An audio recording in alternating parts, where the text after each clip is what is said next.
এখন থেকে ইউটিউবের 2 দিন আগে আমাদের স্পটিফাই চ্যানেলে অখণ্ড উপন্যাস পেয়ে যাচ্ছ তোমরা। এছাড়াও প্রতি মাসে একটা করে স্পটিফাই এক্সক্লুসিভ গল্প থাকবে, যা কিন্তু ইউটিউবের রিলিজ করবে না। এবং স্পটিফাইয়ে কিন্তু অ্যাডসের সংখ্যা ইউটিউবের তুলনায় কম। তাহলে ফলো করে দাও আমাদের স্পটিফাই চ্যানেলটা এবং সেখানে নির্দ্বিধায় গল্প শোনো। নমস্কার, আমি অনুভব, আর তোমরা শুনছো থ্রিলার ল্যান্ড। এর আগে তোমরা নিশ্চয়ই শুনে ফেলেছ প্রবাদ প্রতিম সাহিত্যিক শ্রী প্রেমেন্দ্র মিত্রর কলমে মামা বাবু সিরিজের প্রথম উপন্যাস কুহকের দেশে প্রথম পর্ব। এখন তোমাদের জন্য থাকছে এই উপন্যাসের দ্বিতীয় তথা অন্তিম পর্ব। আজকের গল্পটা আমরা নিয়েছি দেশ পাবলিশিং থেকে প্রকাশিত লেখকের মামাবাবু সমগ্র বইটি থেকে। বইটা সংগ্রহ করবার লিঙ্ক দেওয়া রইল ডেসক্রিপশন বক্সে, চেক আউট করতে ভুলো না।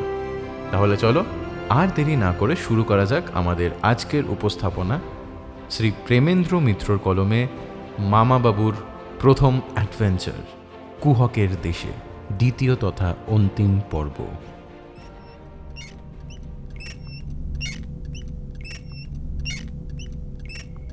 গুহার মেঝের ওপর নীলাভ কয়েকটা আলো ঘুরে বেড়াচ্ছে অন্ধকারে। সত্যি কি আমার মাথা খারাপ হয়ে গেছে? নিজের চুল ধরে মাথাটাকে ঝাঁকুনি দিয়ে উঠে বসলাম।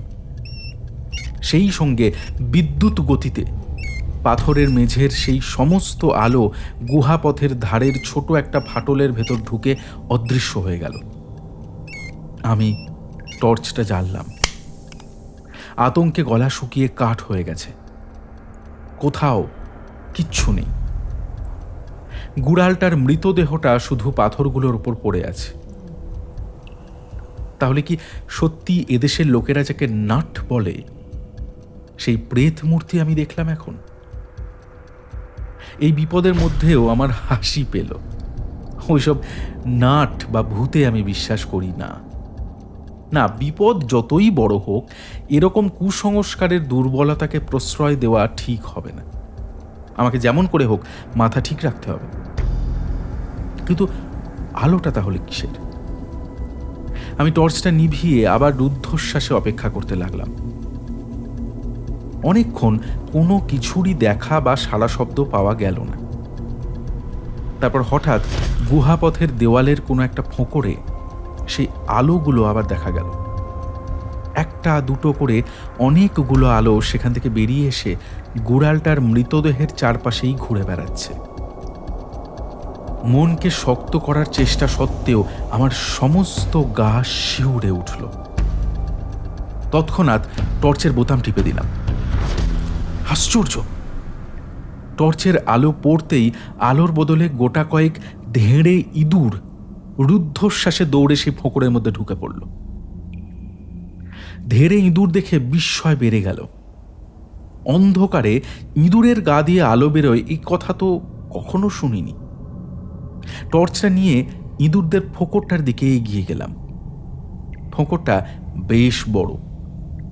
মেঝের ওপর উপুর হয়ে তার ভেতরে আলো ফেলে দেখলাম সেটা নিচের দিকে নেমে যায়নি, সামনের দিকেই অনেক দূর সোজা চলে গেছে। আর একবার যদি ইঁদুরগুলো আসে সেই আশায় একটা পাথর হাতে নিয়ে সেই ফোঁকরের ধারে অপেক্ষা করতে লাগলাম।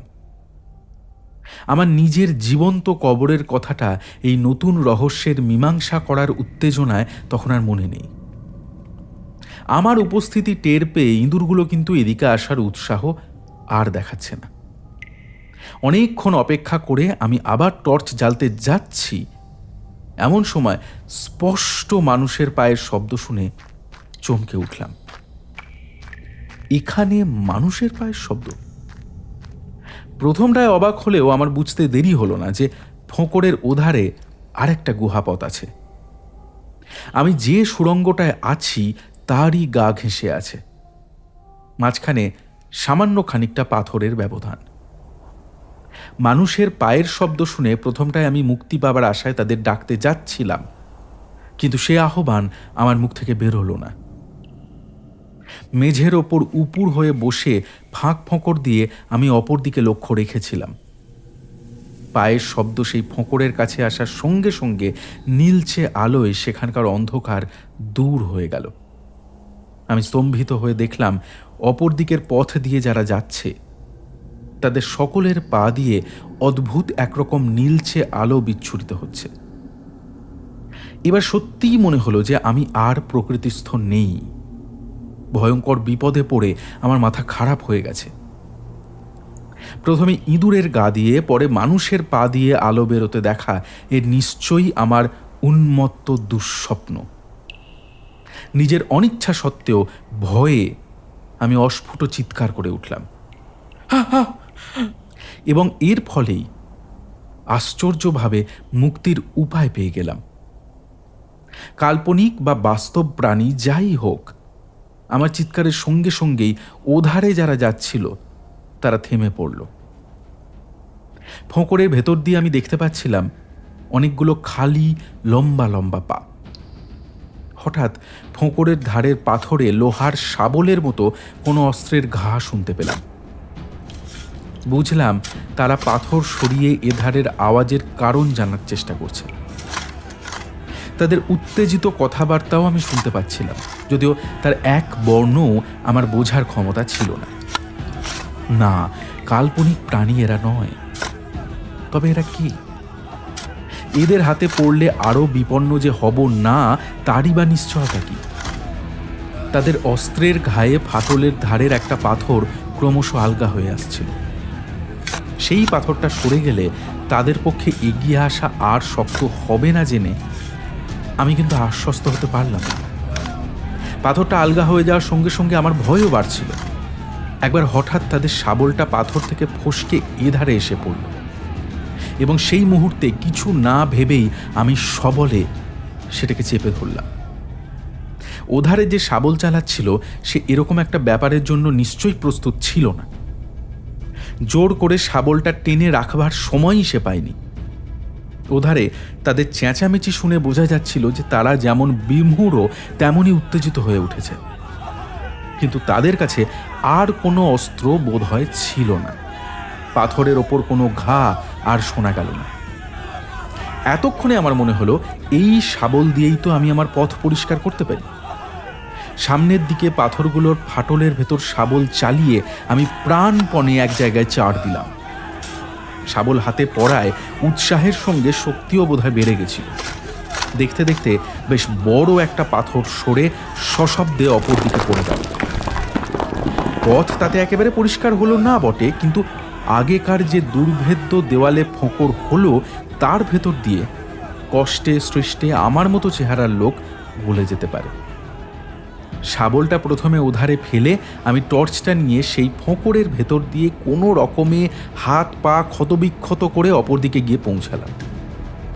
হয়তো শাবল যাদের থেকে কেড়ে নিয়েছি আবার তাদের কাছে গিয়েই পড়তে পারি, কিন্তু তখন তা নিয়ে ভাবার সময় আমার নেই। আমাকে এগিয়ে যেতেই হবে। মাঝে মধ্যে টর্চ জেলে পথটা একটু দেখে নিয়ে অন্ধকারের ভেতরেই ছুটতে লাগলাম। সুড়ঙ্গ পথের অনেক শাখা, অনেক বাঁক, ঠিক যেন একটা গোলক ধাঁধার মতো। কিন্তু আমি ভাগ্যের ওপর নির্ভর করে যখন যেদিকে উচিত মনে হচ্ছিল সেদিকেই দৌড়াচ্ছিলাম। খানিকক্ষণ ধরে আমার পায়ের শব্দ ছাড়া আর একটা ক্ষুব্ধ গর্জনের মতো আওয়াজ মাঝে মধ্যে কানে আসছিল, কিন্তু কোনো প্রাণীর গলা থেকে ওরকম গর্জন বেরোনো সম্ভব নয়। তাছাড়া আওয়াজটা আমার এগোবার সঙ্গে সঙ্গে যেন সমানভাবে বাড়ছিল। খানিক বাদে একটা বাঁক নিতেই আওয়াজটার মানে বোঝা গেল, কিন্তু সেই সূত্রে এমন অপরূপ দৃশ্য দেখব ভাবিনি। সুড়ঙ্গ পথ বাঁক নিতেই যেখানে গিয়ে শেষ হয়েছে সেখানে পাথরের ভেতরটা কেটে কারা যেন একটা বিশাল হলঘর তৈরি করেছে বলে মনে হলো। মাঝখানে পাথরের মেঝের বদলে প্রকাণ্ড এক জলের কুণ্ড। পাহাড়ের একধারের একটা গহ্বর থেকে প্রচণ্ড বেগে জল এসে সেই কুণ্ডে পড়েছে। এতক্ষণ এই জলের কল্লোলই আমি শুনেছিলাম, কিন্তু এই জলের কুণ্ড ও প্রপাতের চেয়েও আশ্চর্য হলো এখানকার অদ্ভুত এক নীলাভ আলো। পাহাড়ের গা বেয়ে মোটা পেশির মতো মিশ কালো একরকম পাথর জলপ্রপাতের মুখ থেকে কুণ্ডের ভেতরে নেমে গেছে। কুণ্ডের ধারে ধারে অন্য দিকেও সেরকম পাথর আছে। অন্ধকারে সেই পাথরগুলোই যেন জ্বলছে মনে হলো। এবার কুণ্ডের ওপারে দৃষ্টি পড়ায় আমি চমকে উঠলাম। আরও অনেক সুড়ঙ্গ নানা দিক থেকে এসে কুণ্ডটায় মিলেছে। ওপারের তেমনই একটা সুড়ঙ্গ পথের শেষে জলের ধারে দুজন লোক দাঁড়িয়ে। এতক্ষণ অন্যান্য দিকে দৃষ্টি থাকায় তাদের চোখে পড়েনি। তাদের একজন আমার দিকে পেছন ফিরে নিচু হয়ে কি যেন করছিল, কিন্তু যে লোকটা দাঁড়িয়েছিল অস্পষ্ট আলোতেও তাকে চিনতে আমার বিলম্ব হলো না। লি সেন। নিঃশব্দে তৎক্ষণাৎ আমি সেখান থেকে সরে পড়ার চেষ্টা করলাম, কিন্তু পারলাম না। হঠাৎ লি সেন মুখ তুলে আমার দিকে তাকালো এবং সেই সঙ্গে তার গলা থেকে যে চিৎকারটা বেরোলো, জলের কল্লোলে তার খানিকটা চাপা পড়লেও এটা বোঝা গেল যে সেটা আদরের ডাক নয়। পেছন ফিরে পালাবার জন্য দৌড় দিলাম, কিন্তু সেদিকেও বেশি দূর এগোতে হলো না। সামনে অন্ধকার সুড়ঙ্গ পথে অসংখ্য উজ্জ্বল কঙ্কাল আমার দিকে এগিয়ে আসছে। কঙ্কালগুলোর ভেতর থেকে বিচ্ছুরিত নীলচে আলোয় সুড়ঙ্গ পথ এমন অদ্ভুত দেখাচ্ছে যে ভাষায় বর্ণনা করা অসম্ভব। আমার তখনকার অবস্থাটা বর্ণনা করাও অসম্ভব। পেছনে বিশাল জলের কুণ্ড ও তার ওপারে লি সেন, আর সামনে রহস্যময় উজ্জ্বল সব কঙ্কালের সারি। এদিকে রহস্যময় কঙ্কালগুলো যখন একেবারে আমার কাছে এসে পড়েছে, হতভম্ব হয়ে আমি কি করব বুঝতে না পেরে টর্চটা টিপে দিলাম।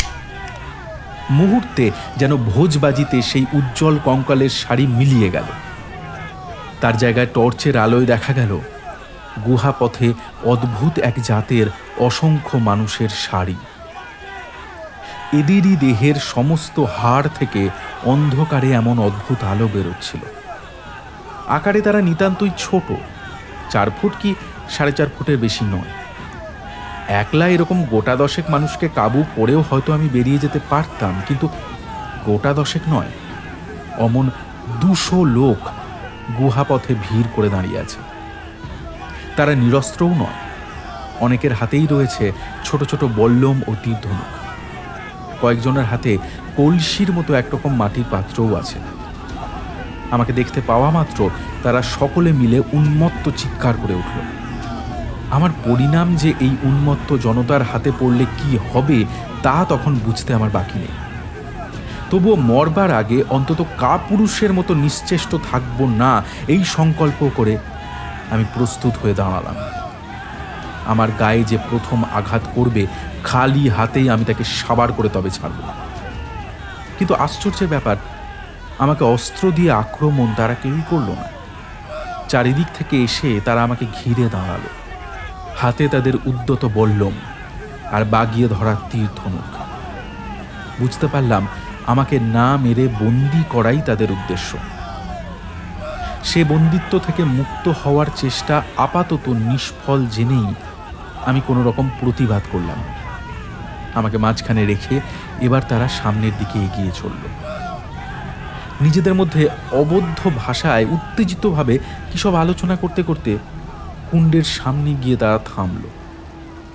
চেয়ে দেখলাম লি সেন বা তার সঙ্গীর কোনো চিহ্ন ওপারে নেই। বুঝেই হোক বা অন্য কোনো কারণেই হোক, তারা একেবারে গা ঢাকা দিয়েছে। বামনের মতো আকৃতি দেখে এদের দারু বলেই ভেবেছিলাম, কিন্তু দারুদের হাড়ের ভেতর থেকে এরকম অদ্ভুত আলো বেরোনোর কথা তো আমি কখনো শুনিনি। সমস্ত ব্যাপারটাই কেমন যেন অলৌকিক। আমার মনে হচ্ছিল জাগ্রত অবস্থাতেই আমি যেন ভয়ঙ্কর দুঃস্বপ্ন দেখছি। তারা আমাকে বন্দি করার পরেই আমি টর্চটা নিভিয়ে ফেলেছিলাম। তারাও কী কারণে বলা যায় না আমার হাত থেকে সেটা কেড়ে নেয়নি বা নিতে সাহস করেনি। টর্চ নিভে যাওয়ার সঙ্গে সঙ্গেই সমস্ত মূর্তিগুলো আবার উজ্জ্বল কঙ্কালে পরিণত হয়ে গেল। অন্ধকার অজানা গুহাপথে চারিধারে সেই অগ্নিময় কঙ্কালে বেষ্টিত হয়ে থাকা যে কি ভয়ঙ্কর অভিজ্ঞতা তা বুঝিয়ে বলা অসম্ভব। মনে হচ্ছিল আমার মস্তিষ্ক বোধহয় এবার সত্যি বিকৃত হয়ে যাবে এদের সংসর্গে বেশিক্ষণ থাকলে। তারা আপাতত কুণ্ডের কাছে নেমে যা করছিল সেটাও অদ্ভুত। সেটা তাদের ধর্মের যে একরকম অনুষ্ঠান সে বিষয়ে কোনো সন্দেহ নেই, প্রথমে সকলের কণ্ঠ থেকে অদ্ভুত একরকম কাঁদুনির মতো গান শোনা গেল। তারপর এক এক করে কয়েকটা লোক কলসির মতো যে মাটির পাত্র তাদের হাতে দেখেছিলাম তাই মাথায় করে কুণ্ডের ভেতর নেমে গেল। সেই কলসিতে কুণ্ডের জল ভরে যখন তারা উঠে এলো তখন সমবেত সকলে মাটির ওপর শুয়ে পড়ে আবার সেই কাঁদুনির মতো গান শুরু করেছে। আমি প্রথমটায় কিছু বুঝতে না পেরে দাঁড়িয়েই ছিলাম, কিন্তু তারা কয়েকজন মিলে আমাকে একরকম জোর করেই মাটিতে শুইয়ে দিল। কিছুক্ষণ পরে গান থামল। এবার ফিরে চলার পালা। পাহাড়ের সুড়ঙ্গ পথে গলির পর গলি পেরিয়ে তারা যে আমাকে কোথায় নিয়ে যাচ্ছিল আমি কিছুই বুঝতে পারছিলাম না। আচ্ছন্নের মতো তাদের সঙ্গে যেতে যেতে এক সময় মনে হলো কঙ্কালগুলোর আলো যেন ক্রমশ ম্লান হয়ে আসছে। তার কারণ বুঝতেও দেরি হলো না। সুড়ঙ্গ পথ এইবার নিশ্চয়ই কোনো খোলা জায়গায় শেষ হতে চলেছে। বাইরের আলো ভেতরে এসে পড়ার ফলেই কঙ্কালগুলো ক্রমশ অস্পষ্ট হতে হতে মিলিয়ে গিয়ে মানুষের আকৃতি পেয়ে গেল। গুহাপথ থেকে আমরা বাইরে বেরিয়ে এসেছি। ভোরের আলোয় সামনে অপরিচিত পাহাড় জঙ্গলের দেশ দেখা যাচ্ছে। সুড়ঙ্গের গোলক ধাঁধায় গোটা রাত যে আমার কেটে গেছে সেটা এতক্ষণে খেয়াল হলো। লাউচেন পাহাড় পেরিয়ে যেখানে পৌঁছাতে চেয়েছিল এই যে সেই দারুদেরই গোপন দেশ, এ বিষয়ে আমার আর মনে কোনো সন্দেহ ছিল না। কিন্তু এখানে পৌঁছাতে তো আমি চাইনি। অদূরের একটা ছোট পাহাড়ের দিকেই তারা আমাকে নিয়ে চলেছিল। পাহাড় না বলে তাকে বড় পাথরের ঢিবি বলাই উচিত। কলকাতার মনুমেন্টের থেকে তার চূড়ো বেশি উঁচু নয়। সেই চূড়োয় কয়েকটা ঘর দেখতে পাচ্ছিলাম। খানিক বাদে পাহাড় বেয়ে উঠে দেখলাম শক্ত বাঁশ দিয়ে তৈরি খুপড়ি খুপড়ি অনেকগুলো সারি সারি ঘর সাজানো সেখানে। তারই একটায় আমাকে ঠেলে ঢুকিয়ে দেবার আগে আমি সমস্ত জায়গাটা ভালো করে দেখে নিলাম। পালাবার সুযোগ খোঁজাই ছিল উদ্দেশ্য, কিন্তু সে সুযোগ সত্যিই এখানে আর নেই।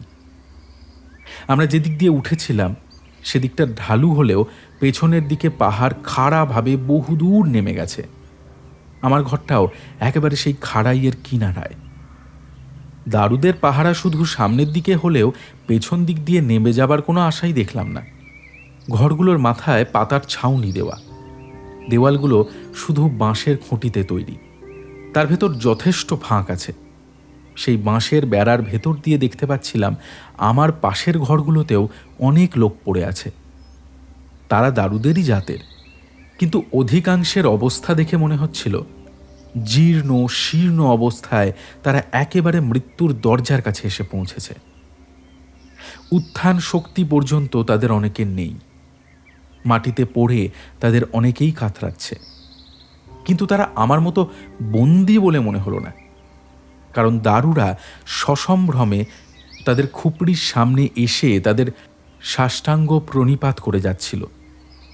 রহস্যটা সম্পূর্ণ বুঝতে না পেরে একটা অজানা আতঙ্কে আমার সমস্ত শরীর অবশ হয়ে যাচ্ছিল। গুহাপথের উজ্জ্বল কঙ্কাল থেকে শুরু করে এই অদ্ভুত জাতের যা কিছু কাণ্ড কারখানা এখন অবধি দেখেছি সবটাই দুর্বোধ্য এবং রহস্যময়। অনেকক্ষণ ঘরে পড়ে থাকার পর হঠাৎ একটা লোক কয়েকজনের সঙ্গে বাঁশের আগল খুলে ভেতরে ঢুকল। সাধারণ দারুদের থেকে সে অনেক বেশি লম্বা চওড়া। দারুদের মধ্যে তাকে দৈত্য বলেই মনে হয়, কিন্তু সেটা তার প্রধান বিশেষত্ব নয়। বিশেষত্ব তার মুখ। এখানকার দারুদের অনেকের মুখেই নানা রকম রং মাখানো, কিন্তু শুধু মানুষের মুখ রঙের ছোপে যে কি ভীষণ হয়ে উঠতে পারে একে না দেখে বোঝা যায় না। লোকটা আমার কাছে এসে অনেকক্ষণ তীক্ষ্ণ দৃষ্টিতে আমার দিকে চেয়ে রইল। তারপর হঠাৎ আমাকে সবলে টেনে দাঁড় করিয়ে দিল সে। সেই মুহূর্তে তার রং করা পৈশাচিক মুখে সবলে একটা ঘুষি মারা লোভ কি করে যে সংবরণ করেছিলাম তা আমি জানি না। লোকটা শুধু আমাকে দাঁড় করিয়েই ক্ষান্ত হলো না, এতক্ষণ কেউ যা করেনি সে তাই করে বসল। হঠাৎ আমার হাত থেকে টর্চটা ছিনিয়ে নিয়ে সে সবলে আমাকে একটা ধাক্কা দিল এবং হঠাৎ ধাক্কা খেয়ে আমি পড়ে গেলাম। উঠে তার দিকে উন্মত্তভাবে ছুটে যাবার আগেই আর সকলের সঙ্গে সে বাইরে বেরিয়ে আগল বন্ধ করে দিল। এর পরেও কয়েকবার আমার ঘরের সামনে দিয়ে তীক্ষ্ণ দৃষ্টিতে আমার দিকে চাইতে চাইতে তাকে যাতায়াত করতে দেখেছিলাম, কিন্তু তখনও বুঝতে পারিনি আমার ভাগ্যের ওপর তার কতখানি হাত আছে। বুঝতে পারলাম রাত হবার পর। সারাদিন অনাহারের পর আমার মাথা তখন ঝিমঝিম করছে। তারই মাঝে অবাক হয়ে দেখলাম আমার পাশের সমস্ত ঘরে মানুষ আর নেই। কিছু উজ্জ্বল কঙ্কাল শুধু পড়ে আছে সারি সারি। গুহাপথের অন্ধকারে যেসব কঙ্কাল দেখেছিলাম তাদের চেয়েও এদের জ্যোতি অনেক বেশি প্রখর। মনে হয় যেন জ্বলন্ত ইস্পাত দিয়ে সেগুলো তৈরি। বাইরের অন্ধকারে অনেক লোকের হট্টগোল শুনতে পাচ্ছিলাম। খানিক বাদে একটা মশাল সেখানে জ্বলে উঠল। দেখলাম পাহাড়ের খাড়াইয়ের ঠিক সামনেই একটা প্রকাণ্ড মোটা খুঁটি পোঁতা। তার সামনে বেদির মতো খানিকটা উঁচু জায়গায় মশালের আলোয় অনেকজন দারুকে দেখা গেল। তাদের চারধারে খানিকটা দূরত্ব রেখে আরও অসংখ্য দারু দাঁড়িয়ে আছে। মশালের রাঙা অস্পষ্ট আলোয় তাদের অদ্ভুত দেখাচ্ছে। কোনো পৈশাচিক অনুষ্ঠানের জন্য যে তারা প্রস্তুত হচ্ছে তা বোঝা কঠিন নয়। যখন কয়েকজন মিলে উদ্যত বল্লম হাতে এসে আমাকে ধরে নিয়ে গিয়ে সেই বেদিতে দাঁড় করিয়ে দিল, তখন একথাও বুঝলাম যে আমি সেই অনুষ্ঠানের প্রধান উপকরণ। কিন্তু কি সে অনুষ্ঠান? রক্তাক্ত যূপকাষ্ঠ বা খড়গ নয়, উত্তপ্ত তেলের কড়াইও নয়। সাধারণত যেসব জিনিস অসভ্য জাতিদের পৈশাচিক ধর্মানুষ্ঠানের সঙ্গে জড়িত থাকে বলে আমরা মনে করি, সে সবই কিছুই সেখানে নেই। বেদির ওপর একটা গর্তের ওপর মশাল পোঁতা। একটা জল ভরা কলসি ছাড়া বেদির ওপর আর কোনো জিনিসই নেই। দারুদের সেই দৈত্যের অদ্ভুত দৃষ্টি তখনও আমার মুখের ওপর অদ্ভুতভাবে মাঝে মধ্যেই অনুভব করছিলাম। বুঝতে পারছিলাম না কি মতলব এদের। এরা কি তাহলে এই খাড়া পাহাড় থেকে আমাকে ফেলে দিতে চায়? তাদের নরবলির নীতি কি এই? বেশিক্ষণ দ্বিধায় থাকতে হবে বলে আমাকে মনে হলো না। অনুষ্ঠান এর মধ্যেই আরম্ভ হয়ে গেছে। পেছনের খুঁটিতে আমাকে ঠেস দিয়ে দাঁড় করিয়ে দুজন শীর্ণকায় দারু কি এক শব্দ উচ্চারণ করতে করতে আমার পায়ের কাছে উপুর হয়ে পড়ল। সঙ্গে সঙ্গে অসংখ্য দারু ও কাঁদুনি সুরে অদ্ভুত একরকম আবৃত্তি শুরু করে দিল। এরা কি দেবতা হিসাবে আমাকে পুজো করছে? বলির আগে ছাগলকে যেভাবে করা হয়। কিন্তু পুজোর পর কি হবে? ভীতভাবে আমি একবার পেছনের অতল খাদ এবং সামনের সেই দারু দৈত্যের মুখের দিকে তাকালাম। আমার পাশে আমাকে পাহারা দেবার জন্যই যেন সে দাঁড়িয়েছিল। সে মুখে কোনো ভাবান্তর নেই, কিন্তু আমাকে ধরে পাহাড় থেকে ফেলে দেবার কোনো লক্ষণ দেখা গেল না। খানিকক্ষণ বাদে আবৃত্তি থামতেই কাঠের একটা বাটির মতো পাত্রে একজন বুড়ো দারু কলসি থেকে জল এনে সসম্ভ্রমে আমার কাছে নিয়ে এলো। সমবেত দারুরা তখন মাটিতে সাষ্টাঙ্গে লুটিয়ে আবার নতুন রকম আবৃত্তি আরম্ভ করেছে। অনুষ্ঠানের শেষে যাই থাক, আপাতত তার এই অঙ্গটুকুতে আমার বিন্দুমাত্র আপত্তি ছিল না। সমস্ত দিন নির্জলা উপোসে এবং ভয়ে ভাবনায় আমার গলা তখন শুকিয়ে কাঠ। কৃতজ্ঞ হয়েই সেই জলের জন্য আমি হাত বাড়ালাম, আর সেই মুহূর্তেই অবিশ্বাস্য এক কাণ্ড ঘটে গেল। জলের পাত্র আমি মুখে তুলতে যাচ্ছি, হঠাৎ দৈত্যাকার সেই দারুর প্রকাণ্ড এক চড়ে জলের পাত্র আমার হাত থেকে ছিটকে পড়ে গেল। আমি বিমূঢ় হয়ে মুখ তুলতে না তুলতেই দেখি বেদির ওপর থেকে মশালটা উপড়ে নিয়ে সে সজোরে পাহাড়ের ধারে ছুঁড়ে ফেলে দিচ্ছে। উল্কার মতো অতল শূন্যে মশালটা অদৃশ্য হতেই রাতের অন্ধকার যেন বন্যার মতো আমাদের ওপর নেমে এলো। চারিদিকে শুধু অসংখ্য উজ্জ্বল কঙ্কালের জ্যোতি। সেই ভয়ঙ্কর অন্ধকারে স্পষ্ট বাংলায় শুনতে পেলাম, শিগগির দড়ি ধরে পাহাড়ের খাড়ায় বেয়ে নেমে যা, পেছনের খুঁটিতে দড়ি বাঁধা আছে। সে ভাষা, সে স্বর এমন অপ্রত্যাশিত যে প্রথমটায় আমি আরও বিমূঢ় হয়ে একেবারে স্তানুর মতোই দাঁড়িয়ে রইলাম। সব কিছু যেন আমার গুলিয়ে যেতে লাগলো। হাঁ করে দাঁড়িয়ে থাকার সময় এটা নয়, শিগগির নেমে যা। এবারে আর আমার অসারতা রইল না। সত্যি সময় যে নিতান্তই অল্প। পালাবার এমন সুযোগ পেয়েও কি হারাবো? বিদ্যুৎ স্পৃষ্টের মতো চমকে উঠে আমি নিচু হয়ে বসে পড়ে অন্ধকার খুঁটির গোড়ায় হাত দিলাম। সত্যি সেখানে মোটা একটা দড়ি শক্ত করে বাঁধা রয়েছে। সেই দড়ি ধরে পাহাড়ের ধার থেকে নিচে ঝুলে পড়া 3 সেকেন্ডের কাজ। দড়ি যদি যথেষ্ট লম্বা হয় তাহলে তা ধরে পাহাড়ের খাড়াইটা যে অনায়াসে নেমে যেতে পারবো এ বিষয়ে আমার কোনো সন্দেহ নেই। কিন্তু দড়ি ধরে পাহাড়ে পা ঠেকিয়ে নেমে যেতে যেতে হঠাৎ থেমে গেলাম। ওপরে এর মধ্যেই উত্তেজিত হট্টগোল শুরু হয়ে গেছে। সমবেত জনতা এতক্ষণে বুঝি বিস্ময়ের ধাক্কা সামলে ব্যাপারটা বোঝার চেষ্টা করছে। মামা বাবু, আপনি কি করবেন? অন্ধকারে মামাবাবুর স্বরই যে শুনেছিলাম এ বিষয়ে আমার কোনো সন্দেহ ছিল না। গলার স্বর সম্পর্কে ভুল করা যদিও বা সম্ভব হয়, এই অজানা দারুদের দেশে বাংলা যে আর কেউ বলতে পারবে না এটা তো নিশ্চিত। দেরি করে সমস্ত মাটি করলি আহম্মক। আমার জন্য ভাববার আর সময় পেলি না? আমি তোর পরেই যাচ্ছি, তুই তাড়াতাড়ি নাম। বকুনি খেয়ে আমি আর বিলম্ব করলাম না।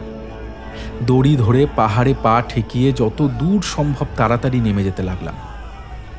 কিন্তু মন কিছুতেই আশ্বস্ত হচ্ছিল না একলা নেমে যেতে।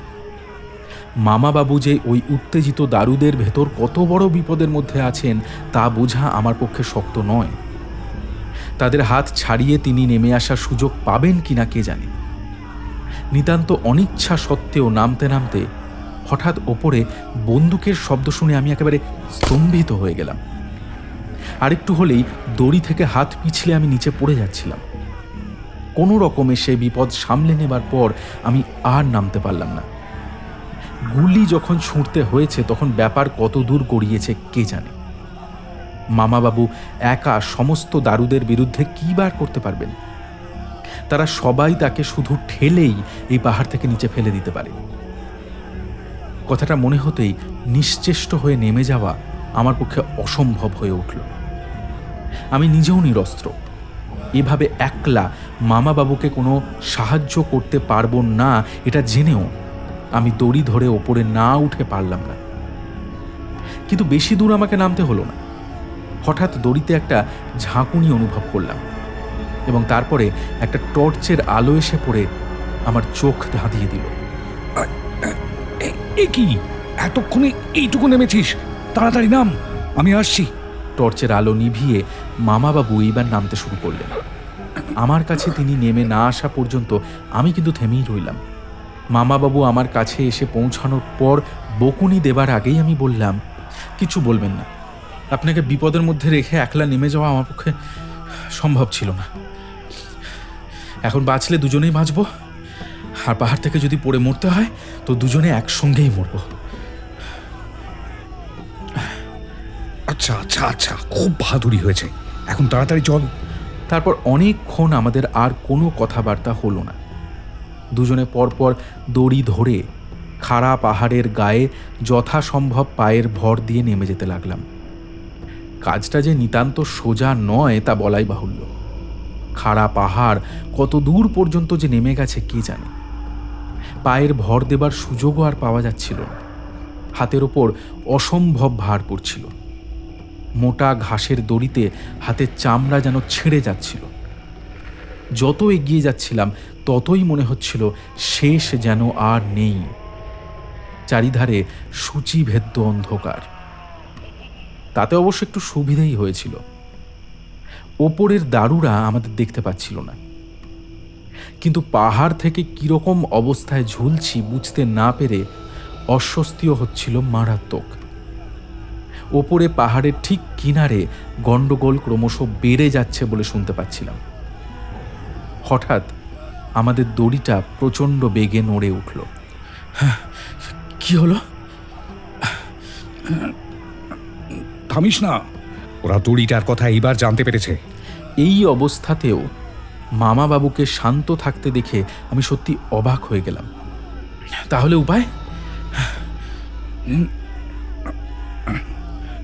উপায় আরো জোরে হাত চালানো। তাড়াতাড়ি নাম। কিন্তু হাত যে আর চলতে চায় না। মনে হচ্ছিল দড়িটা যেন কেটে হাতের ভেতর বসে যাচ্ছে। সমস্ত বাহু অসাড় হয়ে শরীরের ভার যেন আর বইতে পারছে না। মামাবাবু হঠাৎ সেই অবস্থায় টর্চটা জেলে ওপরের দিকে ফেললেন। পাহাড়ের ধারে অসংখ্য দারু ঝুঁকে পড়ে নিচের দিকে আমাদেরই দেখার চেষ্টা করছিল বোধহয়। টর্চের আলো দেখেই তারা চিৎকার করে উঠল, কিন্তু সে চিৎকারে নয়। সেখানকার জনতার মধ্যে একটা ব্যাপার দেখে আমার সমস্ত শরীর যেন সহসা হিম হয়ে গেল। মামাবাবু, ওরা কি করছে জানেন? কি? আমাদের দড়ি কাটছে। কাটুক, ভয় নেই। হ্যাঁ, ভয় আর কি, সমস্ত শরীরটা গুঁড়ো হয়ে যাবে এই যা। এর থেকে ওপরে দাঁড়িয়ে সসম্মানে যুঝে মরতে পারতাম। না, মরতে হবে না। আমরা নিচে না পৌঁছলে ও দড়ি কাটা পড়বে না। হাত চালা, তাড়াতাড়ি। আরে কাটা যাবে না তা জানলেন কেমন করে? ওদের ছুরিও কি ভোঁতা? না, ভোঁতা নয়, কিন্তু ছুরি চালাচ্ছে মংপো। হ্যাঁ, মংপো? হ্যাঁ, মাথায় দারু দেরি প্রায় সমান বলে তাদের ভেতর থেকে ওকে চেনা যায় না। মংপো আমার সঙ্গেই ছিল বরাবর। কিন্তু মংপো দড়ি কাটছে কেন? আহাম্মক, তা না হলে ওদের কেউই যে কাটতো। ঠিক দরকারের সময় মংপো কেমন করে এসে উদয় হলো, আর মামাবাবুই বা কেমন করে এখানে এসে উপস্থিত হলেন? সেই ভয়ঙ্কর রাতের পর থেকে তাদের সঙ্গে কি হয়েছিল, এতদিন কি বা করছিলেন, এ সমস্ত জানার অদম্য কৌতূহল হচ্ছিল। কিন্তু কৌতূহল নিবৃত্তি করার সময় এখন নয়। হাতের মাংস দড়ির ঘর্ষণে কেটে ফালা ফালা হয়ে যাচ্ছে। দুটো কাঁধ যন্ত্রণায় মনে হচ্ছে ছিঁড়ে যাচ্ছে যেন। সমস্ত দিন অনাহারে থাকবার পরে আরও বেশি করে ক্লান্ত হয়ে পড়ছিলাম। এমনভাবে কতক্ষণ আর দড়ি ধরে থাকবার জোর গায়ে থাকবে জানি না। ওপরে মংপো চালাকি করে উন্মত্ত দারুদেরই বা আর কতক্ষণ ঠেকিয়ে রাখতে পারবে তাও জানি না। না, এত করেও কিছু হলো না। সমস্ত হাত অসাড় হয়ে আসছে। হাতের শিথিল মুঠির ভেতর দিয়ে দড়ি যেন পিছলে যাচ্ছে বুঝতে পারছিলাম। আর পারছি না মামাবাবু, হাতে আর সার নেই। ছেড়ে দে তাহলে হাত। হ্যাঁ, ছেড়ে দেবো? বাহ, আপনি বেশ তো। আপনি চান এই পাহাড়ে আমার শরীর গুঁড়ো হয়ে যাক? আরে গুঁড়ো হবি না, আর হাত তিনেক মাত্র আছে। আমি গুনে গুনে আসছি, অনায়াসে ছাড়তে পারিস। মামাবাবুর কথা শেষ হবার আগেই আমি হাত ছেড়ে দিয়ে শক্ত পাথরের ওপর পড়লাম। আঘাত একটু লাগলো অবশ্য, কিন্তু নিরাপদে মাটিতে পা দেবার আনন্দ ও হাতের যন্ত্রণা শেষ হওয়ার আরামের কাছে তা কিছুই নয়। মামাবাবু আমার পরেই অন্ধকারে সেখানে এসে দড়িটাকে একটা ঝাঁকানি দিলেন টের পেলাম। তার কয়েক মুহূর্ত বাদেই দড়িটা ওপর থেকে কেটে সশব্দে আমাদের পায়ের কাছে এসে পড়ল। ওপরে দারুরা ইতিমধ্যেই কয়েকটা মশাল জেলে ফেলেছে। তারা নিচের দিকে মশাল ঝুলিয়ে পাহাড়ের ধার থেকে ঝুঁকে পড়ে দড়ি কাটা পড়বার ফলাফলটা দেখার চেষ্টা করছিল, কিন্তু সে চেষ্টা তাদের বৃথা। তাদের মশালের আলো এই গাঢ় অন্ধকারে কত দূর আর পৌঁছাবে? দারুরা আপাতত আমাদের আর কোনো ক্ষতি করতে পারবে না, সুতরাং একটু দম নিলে ক্ষতি কি? বিশেষ করে মনের ভেতর যত প্রশ্ন জমে আছে তাদের কয়েকটার উত্তর না পেলে আর যে স্থির থাকতে পারছি না। কিন্তু মামাবাবু আমাকে সে অবসর দিলেন না। পাহাড়ের ধারে মশালের আলো দেখা যেতেই তিনি আমার হাত ধরে টান দিয়ে প্রাণপণে নিচে নামতে শুরু করলেন। অন্ধকারে পাহাড়ের এবড়ো খেবড়ো পাথরের ওপর দিয়ে তাড়াতাড়ি নামা সহজ কথা নয়। পদে পদে হোঁচট খাচ্ছিলাম। আমি প্রতিবাদ করতে যাচ্ছি এমন সময় মামাবাবু যে মিছিমিছি পালাবার জন্য ব্যস্ত হননি তার প্রমাণ পাওয়া গেল। আমাদের হাত দুয়েক দূরেই সশব্দে একটা প্রকাণ্ড পাথরের চাই এসে পড়ল। সে পাথরের পর ছোট বড় আরো অনেক পাথর এবার নিচে এসে পড়তে লাগলো। কি ভাগ্যিস আমরা তখন পাহাড়ের আর একদিকে সরে গেছি মামাবাবুর উপস্থিত বুদ্ধির জোরে। দারুরা এতক্ষণ যে কেন এই উপায় অবলম্বন করেনি কে জানে। তাহলে মংপোর সমস্ত চাতুরি সত্ত্বেও দড়ি বেয়ে নিচে নামা আর আমাদের ভাগ্যে থাকতো না। সম্ভবত আমাদের মারবার জন্য দড়ি কাটাই যথেষ্ট মনে করে তারা এতক্ষণ নিশ্চিন্ত ছিল। অন্য কোনো উপায়ের কথা তাদের মাথায় খেলেনি। উঁচু নিচু এবড়ো খেবড়ো পাথরের উপর দিয়ে চলতে হচ্ছে। অন্ধকারে টর্চ জেলে পথ দেখার উপায় নেই, কারণ তাহলে আমরা কোথায় আছি দারুদের আর জানতে বাকি থাকবে না। অনেকক্ষণ পর মামাবাবু যখন থামলেন তখন বারবার হোঁচট খেয়ে ও পড়ে সর্বাঙ্গ আমার ক্ষতবিক্ষত হয়ে গেছে। দম ফিরে পেতেও আমাদের কম সময় লাগলো না, কিন্তু এত কাণ্ডের পর এমনভাবে মিলিত হয়ে অপেক্ষাকৃত নিরাপদ জায়গায় এলেও মামাবাবুকে দুটো কথা জিজ্ঞেস করার অবসরটুকু আমি পেলাম না।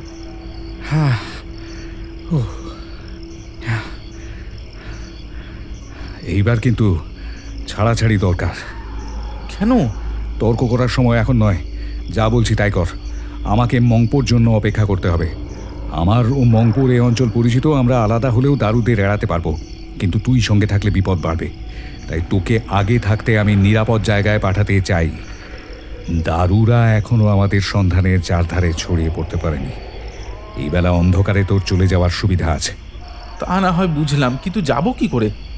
এ অঞ্চল যে আমি চিনি না তা তো নিজেই বলছেন। যেখানে যেতে বলছি সেই জায়গা তুই চিনিস। আমি চিনি? হ্যাঁ, যে সুড়ঙ্গ থেকে দারুদের সঙ্গে বেরিয়েছিলি সেটা মনে আছে তো? হ্যাঁ, কিন্তু সেখানে আবার কেন? সেখানেই আমাদের আস্তানা। বলে মামাবাবু এবার সেই সুড়ঙ্গ পথের গোলক ধাঁধার ভেতর কোথায় একটা গোপন গুহার মতো জায়গায় তিনি আস্তানা করেছেন তা খুঁজে বের করার উপায় বুঝিয়ে দিলেন। অনেক কথাই জিজ্ঞেস করার ছিল, কিন্তু মামাবাবু একেবারে অটল। মামাবাবুর দেওয়া টর্চটা নিয়ে অত্যন্ত অপ্রসন্নভাবেই তাই এগিয়ে যেতে হলো। নিরাপদ বলে সেখানে আমাকে পাঠাবার জন্য মামাবাবুর এত আগ্রহ। তিনি একটা কথা ঠিকই বলেছিলেন, বিশাল একটা পাহাড় খুঁজে বের করা বিশেষ কঠিন নয়। মামাবাবু যেরকম নির্দেশ দিয়েছিলেন তাতে ঘণ্টাখানেক হাঁটার পর সুড়ঙ্গ পথও পেয়ে গেলাম। কিন্তু সুড়ঙ্গ পথের মুখে এসে কেন বলা যায় না প্রথমটায় থমকে দাঁড়াতে হলো। মনে যতই জোর আনি না কেন গাটা আপনা থেকেই ছমছম করছিল। এই পাহাড়ের সুড়ঙ্গগুলোর মধ্যে যেরকম অদ্ভুত ব্যাপার আমি এক রাত্রে দেখেছি তা ভোলা সহজ নয়। সুড়ঙ্গগুলো সত্যি দুর্বোধ্য রহস্যে আমার কাছে বিভীষিকাময় হয়ে উঠেছে। শেষ পর্যন্ত ঢুকতেই হলো। এতক্ষণ বাইরের খোলা জায়গায় আমি টর্চ ব্যবহার করিনি বললেই চলে। সুড়ঙ্গের ভেতর ঢুকেই সেটা জেলে ফেললাম। মামাবাবু যেরকম বলে দিয়েছিলেন তাতে বেশি দূর আমার যাওয়ার দরকার নেই। সুড়ঙ্গের কয়েকটা বাঁকা পথ ঠিকমতো ঘুরেই পাথরের দেওয়ালে একটা ফাটল দেখা যাবে। সেই ফাটলের একধারে একটু চাপ দিলেই কবজা দেওয়া দরজার মতো পাথরটা ঘুরে গিয়ে একটা সংকীর্ণ পথ বেরিয়ে পড়বে। তার ওধারেই মামাবাবুর আস্তানা। মনের সন্ত্রস্ত অবস্থায় পথ ভুল করার জন্য নাকি মামাবাবুর নির্দেশের ত্রুটির কারণে জানি না, পাথরের দেওয়ালের সেই ফাটল আধ ঘন্টা ধরে খুঁজে হয়রান হয়েও পেলাম না। দেরি হওয়ার সঙ্গে সঙ্গে অধৈর্য হচ্ছিলাম।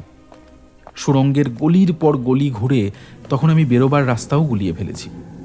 এই পাহাড়ে আগের এক রাতের কথা স্মরণ করে শুধু পরিশ্রমে নয়, ভয়েও শীতের রাত্রে আমার কপাল ঘেমে উঠল। এই অবস্থায় কি করা উচিত তা ঠিক করার জন্য একটা মোড়ে দাঁড়িয়ে আমি চমকে উঠে টর্চটা নিভিয়ে দিলাম। সুড়ঙ্গের গলির মধ্যে পায়ের শব্দ শোনা যাচ্ছে। আমি আলো নেভানোর পরেই সে পায়ের শব্দ থেমে গেল, কিন্তু তাতে আশ্বস্ত হওয়ার কিছু নেই। মানুষ হোক বা পশু, যার পায়ের শব্দই শুনে থাকি না কেন, সে যে আমার উপস্থিতি টের পেয়েছে এবং পালাবার চেষ্টা যে তার নেই, এটুকু তার পায়ের শব্দ থামা থেকে অনায়াসেই বোঝা যায়। অত্যন্ত সন্তর্পণে নিঃশ্বাস নিতে নিতে আমি যেদিক থেকে শব্দ এসেছিল তার উল্টো দিকে নিঃশব্দে অগ্রসর হওয়ার চেষ্টা করলাম। উপবাসী শরীরের এই ক্লান্ত অবস্থায় কারোর সঙ্গে সম্মুখ সমরে নামার উৎসাহ আমার তখন ছিল না। পালানোই তখন আমার একমাত্র উদ্দেশ্য। কিন্তু আমি নড়া মাত্রই মনে হলো অন্ধকারে আর একজনও কেউ নড়ছে। কি সে? দারুদের কেউ হলে সম্ভবত অন্ধকারে তার অস্তিত্ব গোপন থাকতো না। অবশ্য দারুদের সকলের গা থেকে আলো বেরোয় না। হীনকায় একজন দারুকে হয়তো এই দুর্বল শরীরেও কাবু করতে পারি, কিন্তু সে যে দারু তার নিশ্চয়তাও তো নেই। ভরসা করে এগিয়ে যাওয়া তাই উচিত বলে মনে হলো না। ব্যাপারটা এতক্ষণে শিকার এবং শিকারীর পাঁয়তারা হয়ে দাঁড়িয়েছে। অন্ধকারে আমি নিঃশব্দে তাকে এড়াবার চেষ্টা করছি, আর সেও আমাকে বাগে পাবার সুযোগ খুঁজছে। সুড়ঙ্গর ভেতরেও পায়ের শব্দ ঠিকমতো সব জায়গায় বোঝা যায় না। তার জন্য সুবিধা এবং অসুবিধা দুই আমার হচ্ছিল। আমি যেমন তার অবস্থান ভুল করছিলাম, সেও তেমনি সঠিকভাবে আমি কোথায় আছি বুঝতে পারছিল না। কিন্তু এই সাংঘাতিক খেলা আর কতক্ষণ চালানো যায়? ক্রমশই আমি হতাশায় মরিয়া হয়ে উঠছিলাম।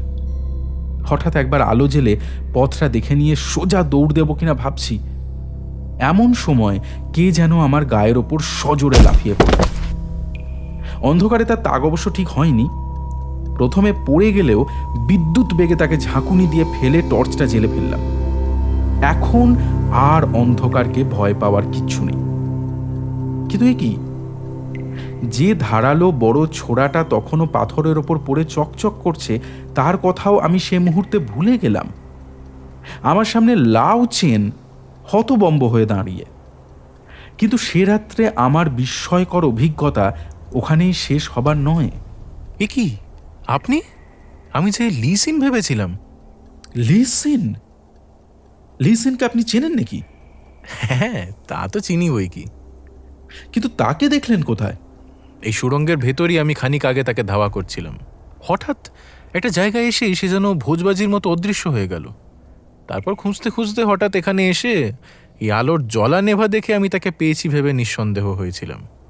লিসিন অদৃশ্য হয়ে গেছে? হ্যাঁ, সত্যি আশ্চর্য ব্যাপার। আমিও তখন একেবারে হতভম্ব হয়ে গিয়েছিলাম। একটা জলজ্যান্ত মানুষ একেবারে যেন হাওয়ায় মিলিয়ে গেল। আমি তার খুব বেশি পেছনে কিন্তু ছিলাম না। আমি তাকে অনুসরণ করছি সেই কথাটা সে জানতে পেরেছিল বলেও কিন্তু মনে হয় না। হঠাৎ একটা বাঁক ফিরে দেখি সে নেই। সেখানে একটাই মাত্র পথ অনেক দূর পর্যন্ত সোজা চলে গেছে। খুব তাড়াতাড়ি দৌড়ালেও আমি সেখানে পৌঁছাবার আগে তার পক্ষে অন্য মুখ দিয়ে বেরিয়ে যাওয়া অসম্ভব। যেখানে অদৃশ্য হয়েছিল সেখানে আমাকে নিয়ে যাবেন এক্ষুনি। কিন্তু সেখানে এখন গিয়ে কি হবে? আমি তখন আলো জেলে খুব ভালো করে খুঁজে দেখেছি। আর এতক্ষণ কি সেখানে আমাদের জন্য সে বসে আছে মনে করছেন? কিন্তু আপনি নিয়ে যেতে পারেন কিনা সেটা বলুন না। হ্যাঁ, তা পারি, কিন্তু কেন? সব কথা বলার সময় এখন নেই, তাড়াতাড়ি চলুন। লাউচেন আমাকে আর কিচ্ছু জিজ্ঞেস করল না। আমায় পথ দেখিয়ে সামনের সুড়ঙ্গ দিয়ে এগিয়ে চলল। সুড়ঙ্গের গোলক ধাঁধায় আমি হলে বোধহয় কিছুতেই পথ চিনে যেতে পারতাম না। কিন্তু লাউচেনের দেখলাম এ বিষয়ে অসাধারণ ক্ষমতা আছে। কোথাও সে একবারও থামল না, দ্বিধাও করল না কোথাও দাঁড়িয়ে। অনায়াসে গুটি দশেক মোড় ঘুরে এক জায়গায় এসে থামল। এই যে এই জায়গাটাতে। ঠিক জানেন, এখানেই। কোনো পথ ভুল হয়নি তো আপনার? পথ ভুল হবে কেন? দুদিন ধরে আপনার খোঁজে অধিকাংশই সুড়ঙ্গ ঘুরে ঘুরে মুখস্থ হয়ে গেছে। আপনি সে রাত্রে নিরুদ্দেশ হওয়ার পর পাহাড়ের ভেতর পিস্তলের আওয়াজ শুনে বুঝেছিলাম যে এখানেই রয়েছেন। গুলির শব্দ লাউচেনের তাঁবু পর্যন্ত পৌঁছেছে শুনে একটু অবাক অবশ্য হলাম, কিন্তু সেসব কথা আলোচনার জন্য সময় ঢের পাওয়া যাবে। আমি টর্চটা পাথরের দেওয়ালের চারদিকে ঘুরিয়ে ফেলতে ফেলতে হঠাৎ আনন্দে উত্তেজনায় কেঁপে উঠলাম।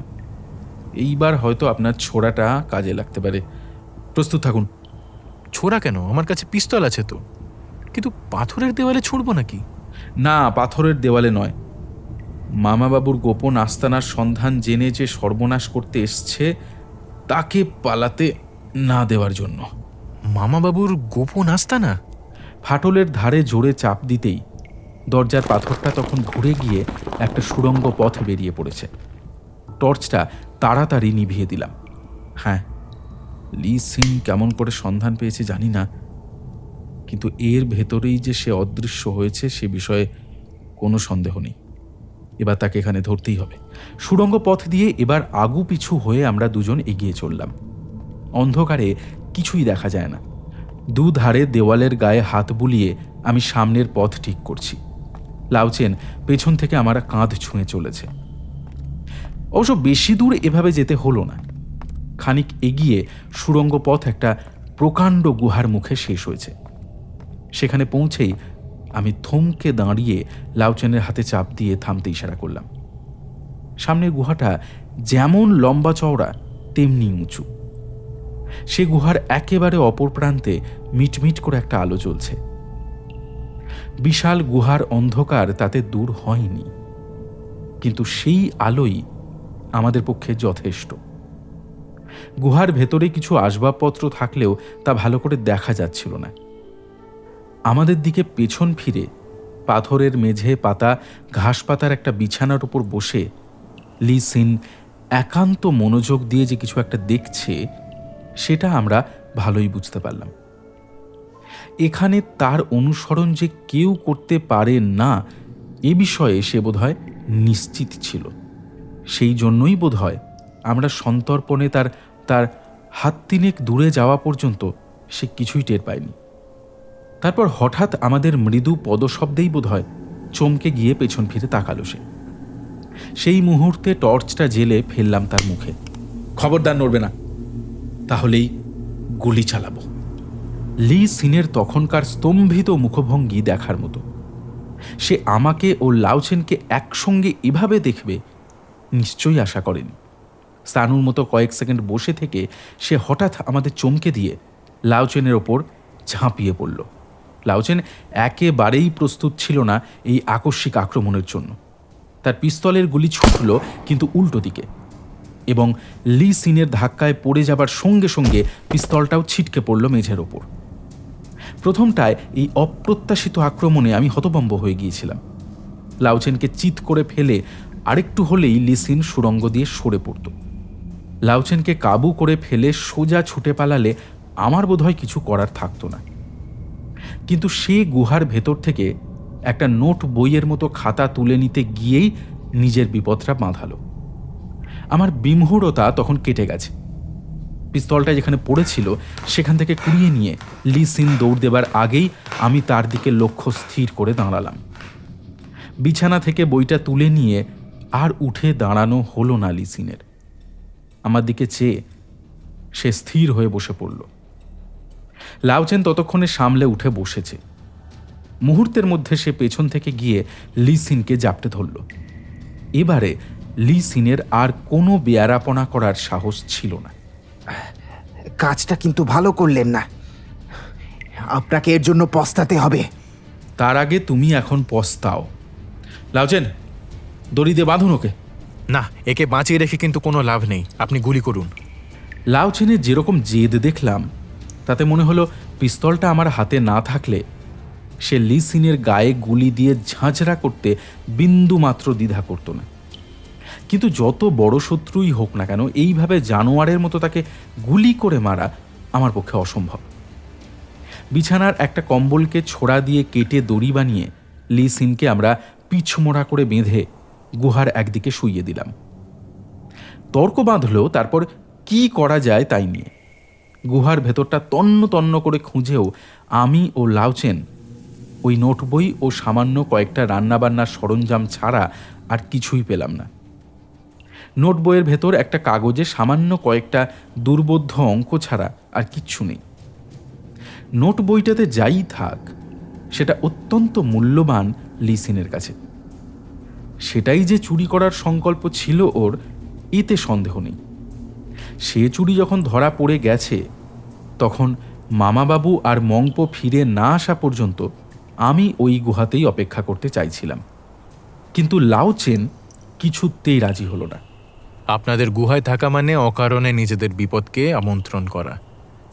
লিসিন যে একাই এ গুহার সন্ধান জানে কিভাবে নিশ্চিত হচ্ছেন? তার দলের লোকেরা হয়তো এই কথাটা জানে এবং তার দেরি দেখে তার খোঁজেও আসতে পারে। তখন তো আমরা ধরা পড়বই।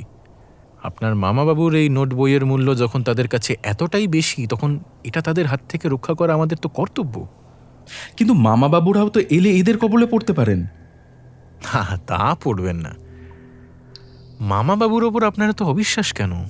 এদের হাত থেকে যিনি অমনভাবে একবার পালাতে পেরেছেন, তিনি সহজে ধরা দেওয়ার পাত্র নন। আমাদের এখান থেকে এখন নিজেদের তাঁবুতে গেলে কোনো ক্ষতি হবে না।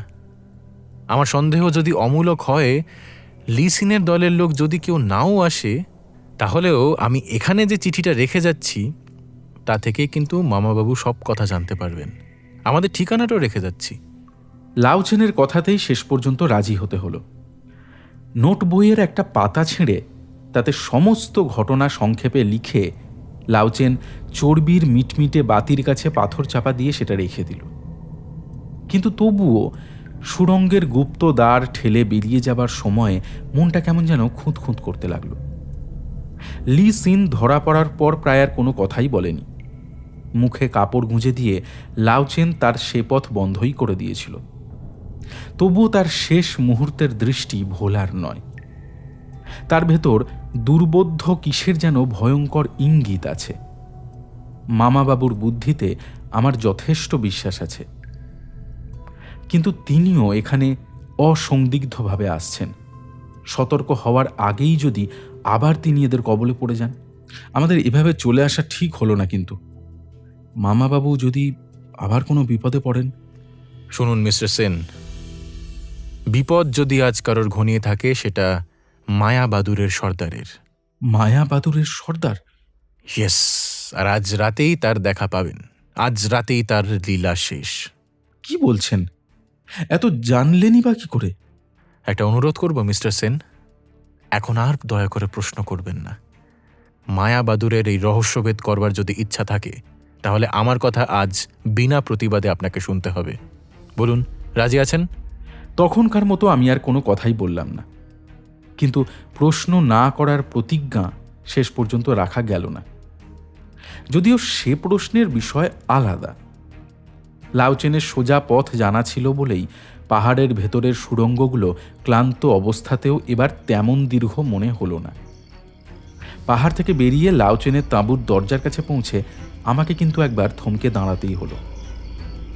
আমরা ঢোকার আগে তাঁবুর ভেতর দিয়ে একটা লোক বেরিয়ে এসে লাউচেনকে অভিবাদন করে চলে যাচ্ছিল।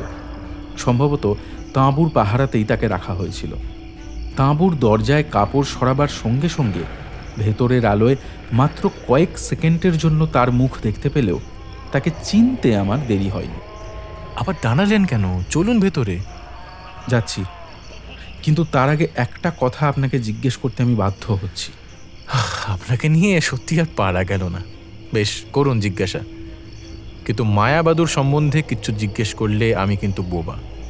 না না, মায়াবাদুর সম্পর্কে নয়, যে লোকটা এখনই বেরোলো তার সম্পর্কে। একে কোথায় পেলেন? যাক, লোকটা তাহলে মিথ্যে বলেনি। তাহলে আপনি তাকে চিনতে পেরেছেন, তাই তো? না চেনার কি আছে, লোকটা তো আমাদের চালকদের একজন ছিল। কিন্তু ও তো কোনো অপরাধ করেনি। ও আমার কাছে নিজেই তা বলেছে। অপরাধ আছে মিস্টার লাউচেন। লোকটা আমাদের দল থেকে রহস্যজনকভাবে একদিন সরে পড়ে, তারপরেও ও এখানে উদয় হলো কি করে? কথা বলতে বলতে আমরা এবার তাঁবুর ভেতরে এসে ঢুকেছিলাম।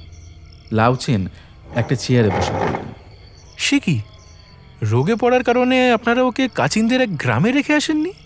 কশ্মীর কালেও না। সে কি, আমি তো আপনাদের বিশ্বাসী লোক ভেবে একদিনের পরিচয়ে ওকে তাঁবুর পাহাড়ে রেখেছিলাম। কাল সবে ও এখানে কাজ নিয়েছে। আমায় জানিয়েছে যে রোগ সারবার পর ও নিজে আপনাদের খোঁজে এত দূর এসেছে। আমাদের খোঁজেই যে এসেছে সেটা হয়তো ঠিক, তবে প্রভু ভক্তিতে নয়। মায়াবাদুরের সর্দারকে ধরার জোগাড় করছেন, অথচ তাদের অনুচরদের চেনেন না মিস্টার লাউচেন। আপনি কিছুক্ষণ এখানে অপেক্ষা করুন মিস্টার সেন, আমি আসছি। আপনি মিছিমিছি যাচ্ছেন। তার খোঁজ পাওয়ার আশা ক্ষীণ, কারণ সে আমাকেও দেখেছে। তবু একবার তো যাওয়া দরকার। বলে লাউচেন বেরিয়ে গেলেন এবং বহুক্ষণ বাদে যখন ফিরে এলেন তখন আমি দীর্ঘ উপবাস ভঙ্গ করে শ্রান্ত বিছানায় গা এলিয়েছি। আমার আর কিছু জিজ্ঞেস করার দরকার হলো না। উদ্বিগ্ন মুখে চেয়ারে বসে পড়লেন লাউচেন। আপনার কথাই ঠিক, তার কোনো পাত্তা নেই। মায়াবাদুরের সর্দারের দেখা কি আজই পাওয়া যাবে তাহলে? সে বিষয়ে তো আরোই নিঃসংশয় হলাম। আমাকে কি করতে হবে? বিশেষ কিছু নয়, এই ঘরে প্রথম যে ঢুকবে তাকে গুলি করতে হবে। লাউচেনের কথা শেষ হবার সঙ্গে সঙ্গেই ঘরের আলো নিভে গেল। লাউচেনের পদশব্দও পেলাম। তাঁবুর দরজা সরিয়ে সে বাইরে বেরিয়ে যাচ্ছে। শুনুন, আমি বাইরে আছি, ঘর থেকে নড়বেন না। লাউচেন বেশ অনায়াসে বলে গেল যে ঘর থেকে নড়বেন না, কিন্তু সেই অন্ধকার ঘরে প্রতি মুহূর্তে কান খাড়া করে পরম শত্রুর পায়ের শব্দের জন্য অপেক্ষা করা যে কি ভয়ানক এক ধৈর্যের পরীক্ষা, তা ভুক্তভোগী ছাড়া আর কেউ বুঝবে না। লাউচেনের অনুমান সত্যি হলে মায়াবাদুরের সর্দার যে কোনো মুহূর্তে এখানে এসে হাজির হতে পারে। কিন্তু নিতান্ত সাধারণ মানুষ তো সে নয়। অসীম তার ধূর্ততা এবং অলৌকিক তার ক্ষমতা। চোখ কান বুজে ভালো মানুষটির মতো সরাসরি ঘরে ঢুকে আমার গুলি বুক পেতে সে নিশ্চয়ই নেবে না। কি ভয়ানক অভিসন্ধি নিয়ে কি রকম অপ্রত্যাশিতভাবে সে এসে উপস্থিত হবে কে জানে। পিস্তলের গুলি যদি ছোটে, তাহলে কার আগে ছুটবে তা বলা কঠিন। লাউচেন বাইরে লুকিয়ে পাহারায় আছে জেনেও কোনো সাহস পেলাম না। মায়াবাদুরের হাতে লাউচেন তো কম নাকাল এখনো পর্যন্ত হয়নি। তাদের বিরুদ্ধে দাঁড়িয়ে সে নিজেকে বাঁচাতে পারলে তবে তো আমাকে সাহায্য করবে। গাঢ় অন্ধকারে পিস্তলটা সজোরে মুঠোতে চেপে তাঁবুর দরজার দিকে দৃষ্টি নিবদ্ধ করে বসে থাকতে থাকতে টের পাচ্ছিলাম আমি বেশ ঘেমে উঠেছি।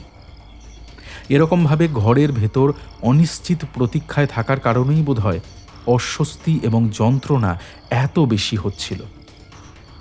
গুলি করার তৎপরতার ওপর অনেক কিছু নির্ভর করে।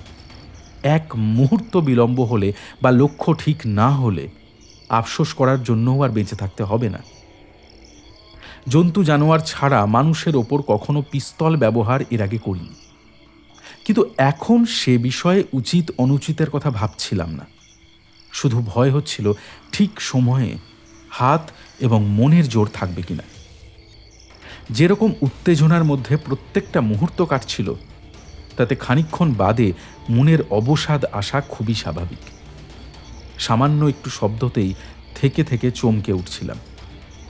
তাঁবুর ভেতরের অন্ধকারে চোখের ওপর সব অদ্ভুত ছায়ামূর্তি যেন ভেসে যাচ্ছিল। শেষ পর্যন্ত মনে হচ্ছিল কোনটা মনের ভুল আর কোনটা যে সত্যি তাই ঠিক করতে পারবো না। একবার মনে হচ্ছিল লাউচেনের কথায় অতখানি বিশ্বাস করার হয়তো কোনো কারণ নেই, হয়তো তার ধারণা সম্পূর্ণ ভুল। কিন্তু সে কথা ভেবেও নিশ্চিন্ত হয়ে একাগ্র পাহারা শিথিল করতে আর পারলাম কোথায়।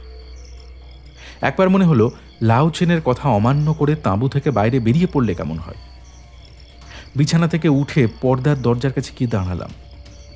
চারিধার নিস্তব্ধ।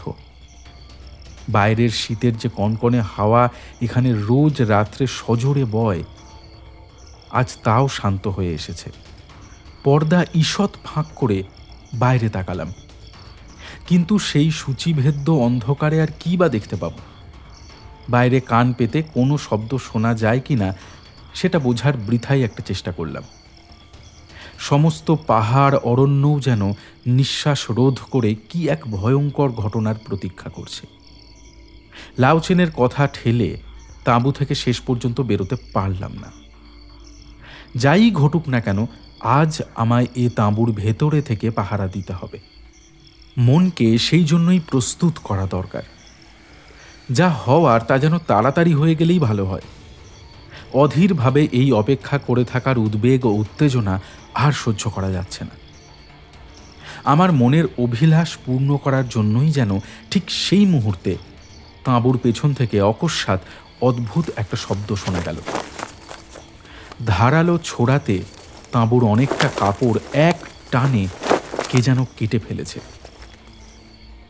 গভীর নিস্তব্ধতার ভেতর অতর্কিতে এই শব্দ শুনে সমস্ত গায়ে আপনা থেকেই কাঁটা দিয়ে উঠল। কিন্তু হতবুদ্ধি আমি আজ হলাম না। মামা বাবুকে অজ্ঞান অবস্থায় যেদিন সরিয়ে নিয়ে যায় সেদিনও তাঁবুর কাপড় এইভাবেই কাটা ছিল। শব্দের সঙ্গে সঙ্গেই সেদিকে ফিরে আওয়াজ লক্ষ্য করে গুলি চালালাম। একটা, দুটো, কোনো প্রত্যুত্তর, কোনো সাড়া শব্দ তারপর আর নেই।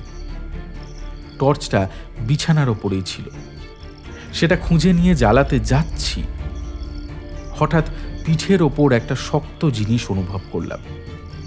খোঁচাটা যে কিসের তা বুঝতে বিলম্ব হওয়ার কথা নয়। মেরুদণ্ডের ঠিক বাঁ দিকে পিস্তলের নল যে ঠেলে রয়েছে, আমার সঙ্গে ঠাট্টা করার উদ্দেশ্য তার নেই। তাঁবুর পেছনের দিকে যখন আমি কাপড় চেরার শব্দ লক্ষ্য করে গুলি করছি, তখনই সামনের দরজা দিয়ে ঢুকে কিভাবে শত্রু যে আমাকে বোকা বানিয়েছে তা নিয়ে এখন মাথা ঘামানো বৃথা। তার সময়ও ছিল না। পিঠে পিস্তলের খোঁচাটা যে মেরেছিল, এবার তার গলা শোনা গেল। ওয়াও সোনা সেন মে ওয়া যাও লাউচেন। কিন্তু সে কথা আমার কাছে অর্থহীন। সেটা যে ম্যান্ডারিন চীনে ভাষা তা বুঝলেও তার কথার ভেতর এক লাউচেন এই সম্বোধনটা ছাড়া আর কিছুই আমার বোধগম্য নয়। কথা না বুঝলেও লাউচেনের প্রতি বিশেষ প্রীতি যে মায়াবাদুরের সর্দারের নেই তা তার কথা বলার ধরন থেকেই স্পষ্ট টের পাচ্ছিলাম। আমি যে লাউচেন নই এ কথা জানতে পারলেও হয়তো তার আক্রোশ দূর হবে না। তবু আমার মতো সেও যে একটু ঠকেছে তা জানাবার লোভ সামলাতে পারলাম না। You made a mistake in positioning the barrel of your pistol. Is not লাউচেন। ইংরেজিতেই কথাগুলো বললাম, কারণ সে যে বাংলা বুঝবে এ আশা করি না। কিন্তু আশ্চর্যের বিষয়, আমার বক্তব্য শেষ হতে না হতেই হঠাৎ আমার পিঠ থেকে পিস্তলের নল সরে গেল।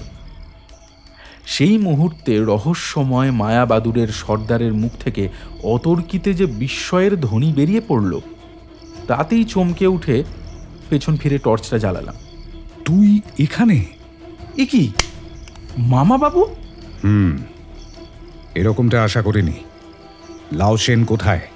লাউচেন আপনার পেছনেই আছে। আপনার পিস্তলটা শুধু দয়া করে টেবিলের ওপর রাখুন। রাখুন। ঘরের আলোটা ইতিমধ্যে জেলে দিয়ে লাউচেন মামা বাবুর পেছনে এসে দাঁড়িয়েছে। সমস্ত ব্যাপারটা আমার কাছে অদ্ভুত, অর্থহীন, ভয়ঙ্কর দুঃস্বপ্নের মতো। বিস্ময়ের পর বিস্ময়ের ধাক্কায় আমি তখন সত্যি হতবুদ্ধি হয়ে গেছি। প্রথমে মায়াবাদুরের সর্দারের জায়গায় মামা বাবু, তারপর মামা বাবুর বিরুদ্ধে পিস্তল হাতে দাঁড়িয়ে লাউচেন। যে কোনো সুস্থ মাথাকে গুলিয়ে দেবার পক্ষে এইটুকুই যথেষ্ট।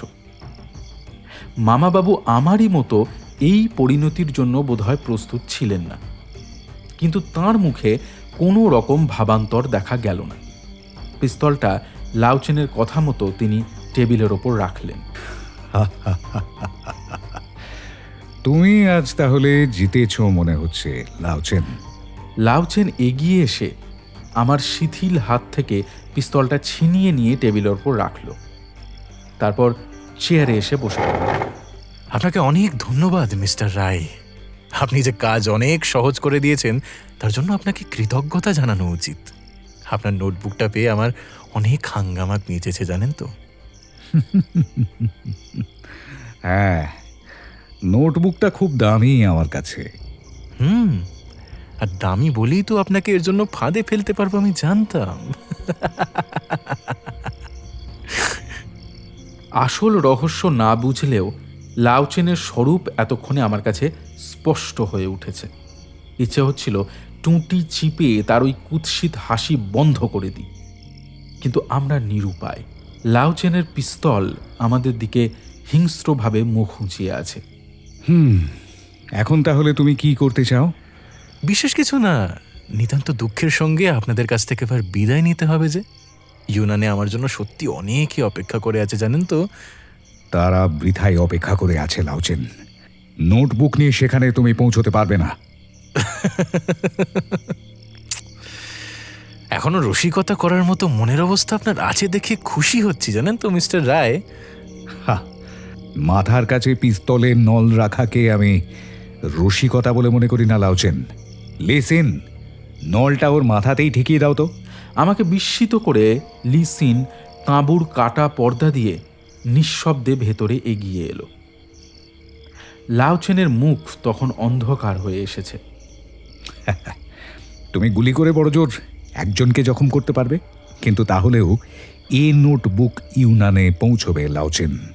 নিঃশব্দে খানিকক্ষণ বসে থেকে লাউচেন নিজের পিস্তলটা এবার ছুঁড়ে ফেলে দিল। শুধু এইটুকু আমার বুঝতে ভুল হয়েছিল, আমি দুই শত্রুকে আলাদা করে দেখছিলাম এতক্ষণ। মায়াবাদুরের সঙ্গে নিরীহ কীট তত্ত্ববিদের সংযোগ যে হতে পারে তা তুমি ভাবতে পারোনি, কিন্তু ওই সামান্য ভুলের জন্যই সর্বনাশ হয়। নোট বইটা দাও এবার। লাউচেন অমন সুবোধ বালকের মতো সেটা যে বের করে মামাবাবুর হাতে তুলে দেবে তা ভাবিনি। তার মুখের ভাব দেখেও সংদিগ্ধ হয়ে রইলাম। মামাবাবু নোটবুকটা খুব ভালো করে দেখে শুনে সন্তুষ্ট চিত্তেই রাখলেন। বেশ, কিন্তু শেষ পর্যন্ত জিত আমারই হলো মিস্টার রায়। আমার বুদ্ধিটা খুব সূক্ষ্ম নয়, বুঝিয়ে বলো। বোঝাবার তো বিশেষ কিছু নেই, ও নোট বই তো বৃথাই বয়ে নিয়ে যাচ্ছেন। মানে এই বই আমার হাত থেকে খোয়া যাওয়ার অপেক্ষায় আমি বুঝি চুপ করে বসেছিলাম? ঘন্টা দিনেক আগে আমার লোক এই বইয়ের আসল তথ্যটুকু নিয়ে ইউনান রওনাও হয়ে গেছে। আপনার ভাগ্নে মিস্টার সেন তাকে চেনেন। আপনি মিচিনা পৌঁছাবার আগেই ইউনান সরকারের কাছে আপনার দেওয়া ল্যাটিটিউড লংগিটিউডের হিসেব পৌঁছে যাবে দিব্যি। সামান্য একটু সীমান্ত রেখায় হয়তো অদল বদল করবারও ব্যবস্থা হয়ে যেতে পারে অনায়াসে। কে জানবে বলুন, সেই সামান্য অদল বদলের ফলে একটা গোটা রেডিয়ামের খনি বর্মার হাত থেকে পুরোপুরি চলে যাবে।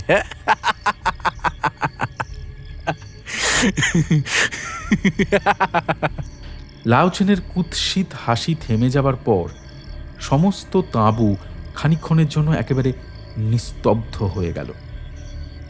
মামাবাবু এবং লি সিনের মুখ অস্বাভাবিক রকম গম্ভীর হয়ে উঠল, কিন্তু আমার কাছে সমস্তই একেবারে দুর্বোধ্য। এইমাত্র যেসব ঘটনা দ্রুত ঘটে গেল, যেসব অদ্ভুত খবর শুনলাম, সেগুলোর পরস্পরের সঙ্গে সম্পর্ক বুঝতে পারছিলাম না। শুধু মামাবাবুর গম্ভীর মুখের রেখাগুলো দেখে মনে হচ্ছিল এর ভেতর গভীর রহস্য আছে।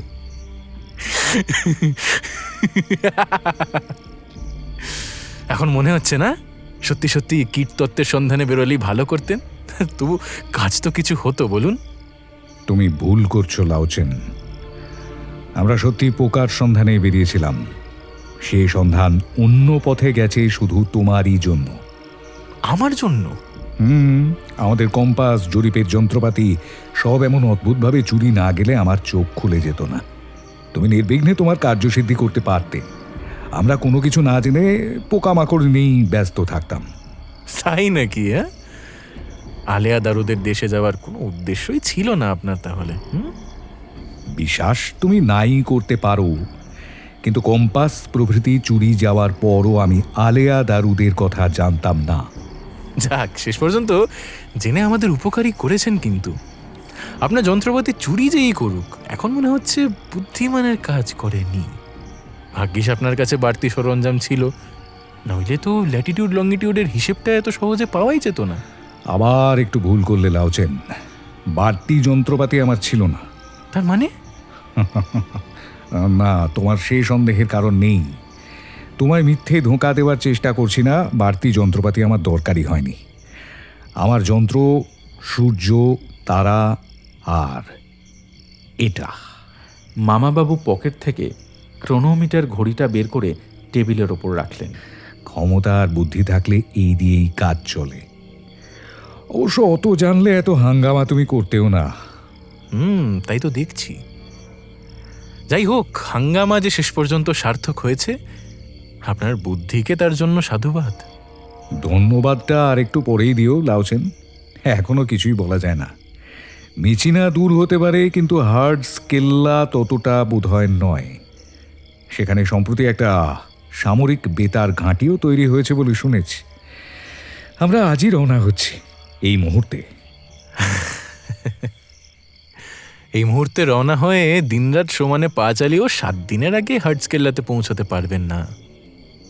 আর এখান থেকে ইউনানের রাজধানীর পথ মাত্র দিন 3 আমার দূতকে সাহায্য করবার জন্য পথে লোকজনও যথেষ্ট মজুদ রয়েছে। তবু তবু তবু তবু তবু একেবারে চেষ্টা না করে হাল ছেড়ে দেওয়া উচিত নয়, কি বলো? আর তাছাড়া তোমাকেও সঙ্গে নিয়ে সেখানে পৌঁছে দিতে হবে তো। আমাকে কেন? তোমাকে তোমাকে তোমার পায়ের মাপ সাধারণের চেয়ে একটু বড় বলে।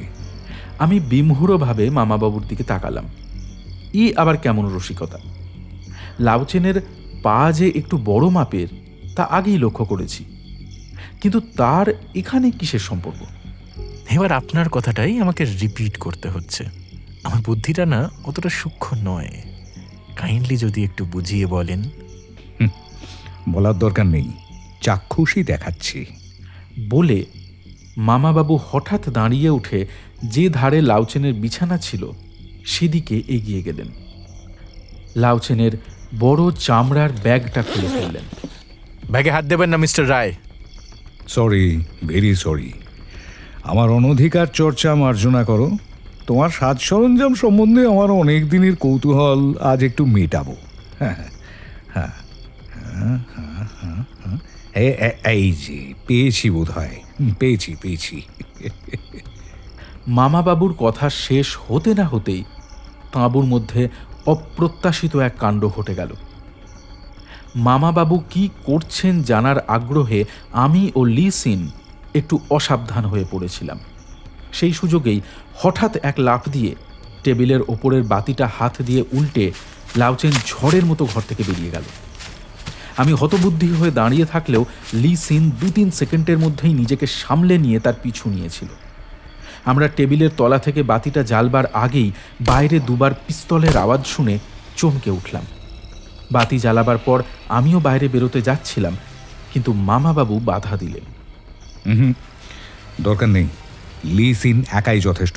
তাছাড়া বাইরে মঙ্কো আছে। কিন্তু এরকম করে হঠাৎ পালাবার কারণ কি? মামাবাবু কাগজের মোড়ক খুলে অদ্ভুত আকারের জুতোর মতো দুটো জিনিস বের করে টেবিলের ওপর রাখলেন।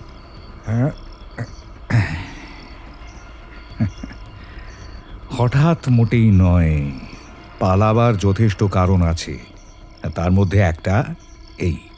অদ্ভুত জুতো দুটো হাতে তুলে নিয়ে আমারও আর কিছুই বুঝতে বাকি রইল না। সাধারণ জুতো সেগুলো নয়, তার তলাটা ঠিক বাঘের থাবার মতো তৈরি। মাটির ওপর চাপ দিলে ঠিক বাঘের পায়ের দাগই পড়ে। এই জুতোই তার বিরুদ্ধে খুনের প্রধান প্রমাণ। এই জুতো পায়ে দিয়েই সে আমাদের তাঁবুতে হানা দিয়েছে, পথের মাঝে আমাদের অনুচরকে খুন করেছে। লাউচেনের পায়ের মাপ অসাধারণ না হলে এই জুতো পেয়েও তার বিরুদ্ধে খুনের অভিযোগ প্রমাণ করতে আমাদের বেগ পেতে হতো। কিন্তু এ প্রমাণ আমাদের প্রয়োগ করা বোধহয় আর হলো না। খানিক বাদে লি সিন ও মংপো দুজনেই হতাশভাবে ফিরে এলো। অন্ধকারের মধ্যে লাউচেন আমাদের এড়িয়ে পাহাড়ের সেই সুড়ঙ্গ পথেই ঢুকে পড়েছে।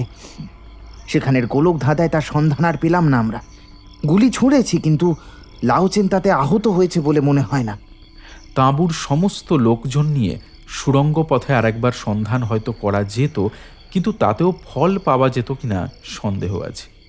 আমাদের যত তাড়াতাড়ি সম্ভব হার্টস্কেল্লায় যাওয়াই বেশি জরুরি, তাই না? মায়াবাদুড়ের চোখ সব দেখতে পায়, তার ডানা কোনো বাধা মানে না। দুবার ফসকালেও 3বারের বার প্রতিশোধ নেওয়ার সময় পরেও হবে। কিন্তু ইউনানের সীমান্তের ব্যাপারটা তাড়াতাড়ি দেখার ব্যবস্থা না করলে আর সুযোগ পাওয়া যাবে না। আমাদের এখনই রওনা হতে হবে। দুবার ফসকাবার মানেটা ঠিক বুঝলাম না। মায়াবাদুর কার ওপর প্রতিশোধ নিতে চায়? কার ওপর আবার? তাদের বিশ্বাসঘাতক ভূতপূর্ব সর্দার লাউচেনের ওপর। তাহলে সেই ভয়ঙ্কর রাত্রে আমাদের শাসিয়ে চিঠি দেওয়ার মানেটা কি? আপনাকেও জখম করে ধরে নিয়ে যাওয়ার উদ্দেশ্যই বা কি? সে রাত্রে মায়াবাদুর আমাদের শাসিয়ে চিঠি দেয়নি, শাসিয়েছিল লাউচেনকে। লাউচেনকে? কি করে জানলেন?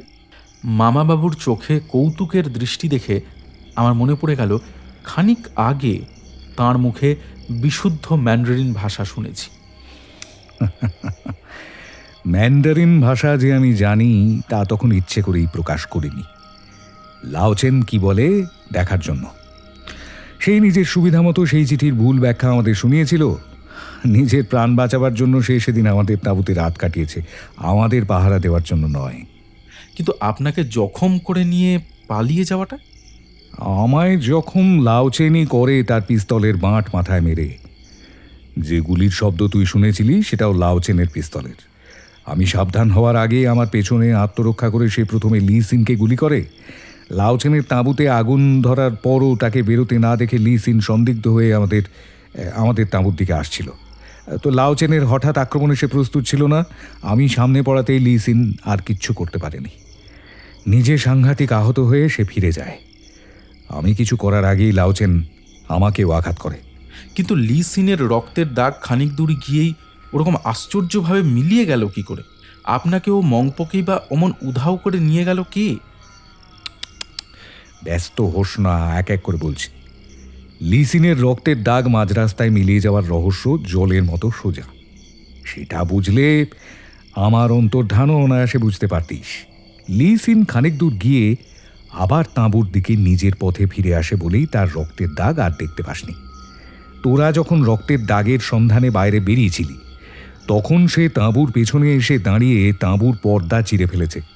প্রচুর রক্তপাত হয়ে তার অবস্থা তখন বেশ খারাপ। আর আমায় ধরে নিয়ে যাওয়ার রহস্য, আমায় কেউ ধরে নিয়ে যায়নি। তোরা যখন বাইরে তখন আমার জ্ঞান ফিরেছিল। আমার চোট তেমন গুরুতর ছিল না। আমি আর মংপোই আহত লি সিনকে নিয়ে পালিয়ে গিয়েছিলাম।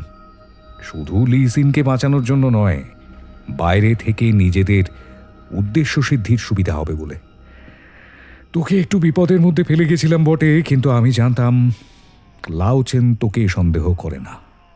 আসল কাজ হাসিল হওয়ার আগে পর্যন্ত তোর কোনো ক্ষতি করবে না। কিন্তু আসল কাজটা কি? আলেয়া দারুদের দেশ আবিষ্কার। আলেয়া দারুরা অদ্ভুত জাত, সন্দেহ নেই, কিন্তু তাদের আবিষ্কার করার গৌরব এত বড় যে তার জন্য এত কাণ্ড, এত ষড়যন্ত্র, এত খুনোখুনির পর্যন্ত দরকার হলো। পৃথিবীর সবচেয়ে মূল্যবান জিনিস যে তাদের দেশেই প্রচুর রয়েছে, আলেয়া দারুরা তারই জীবন্ত প্রমাণ। সে রাত্রে মামা বাবুর কাছে এর বেশি আর কিছু জানতে পারিনি। হার্টস কেল্লার উদ্দেশ্যে রওনা হওয়ার জন্যই তখন আমাদের ব্যস্ত হতে হয়েছে। আমাদের অনুচরেরা সকলেই বিশ্বাসী। লাওচেনের সঙ্গে তাদের কোনো যোগ ছিল না। লাওচেনের নিজের লোক যে কজন ছিল তারা আগেই সরে পড়েছে, সুতরাং সেদিক দিয়ে আমাদের কোনো হাঙ্গামা হয়নি। লাওচেন একটা কথা ঠিকই বলেছিল, হার্টস কেল্লা দিন রাত হাঁটলেও 7 দিনের আগে পৌঁছানো অসম্ভব।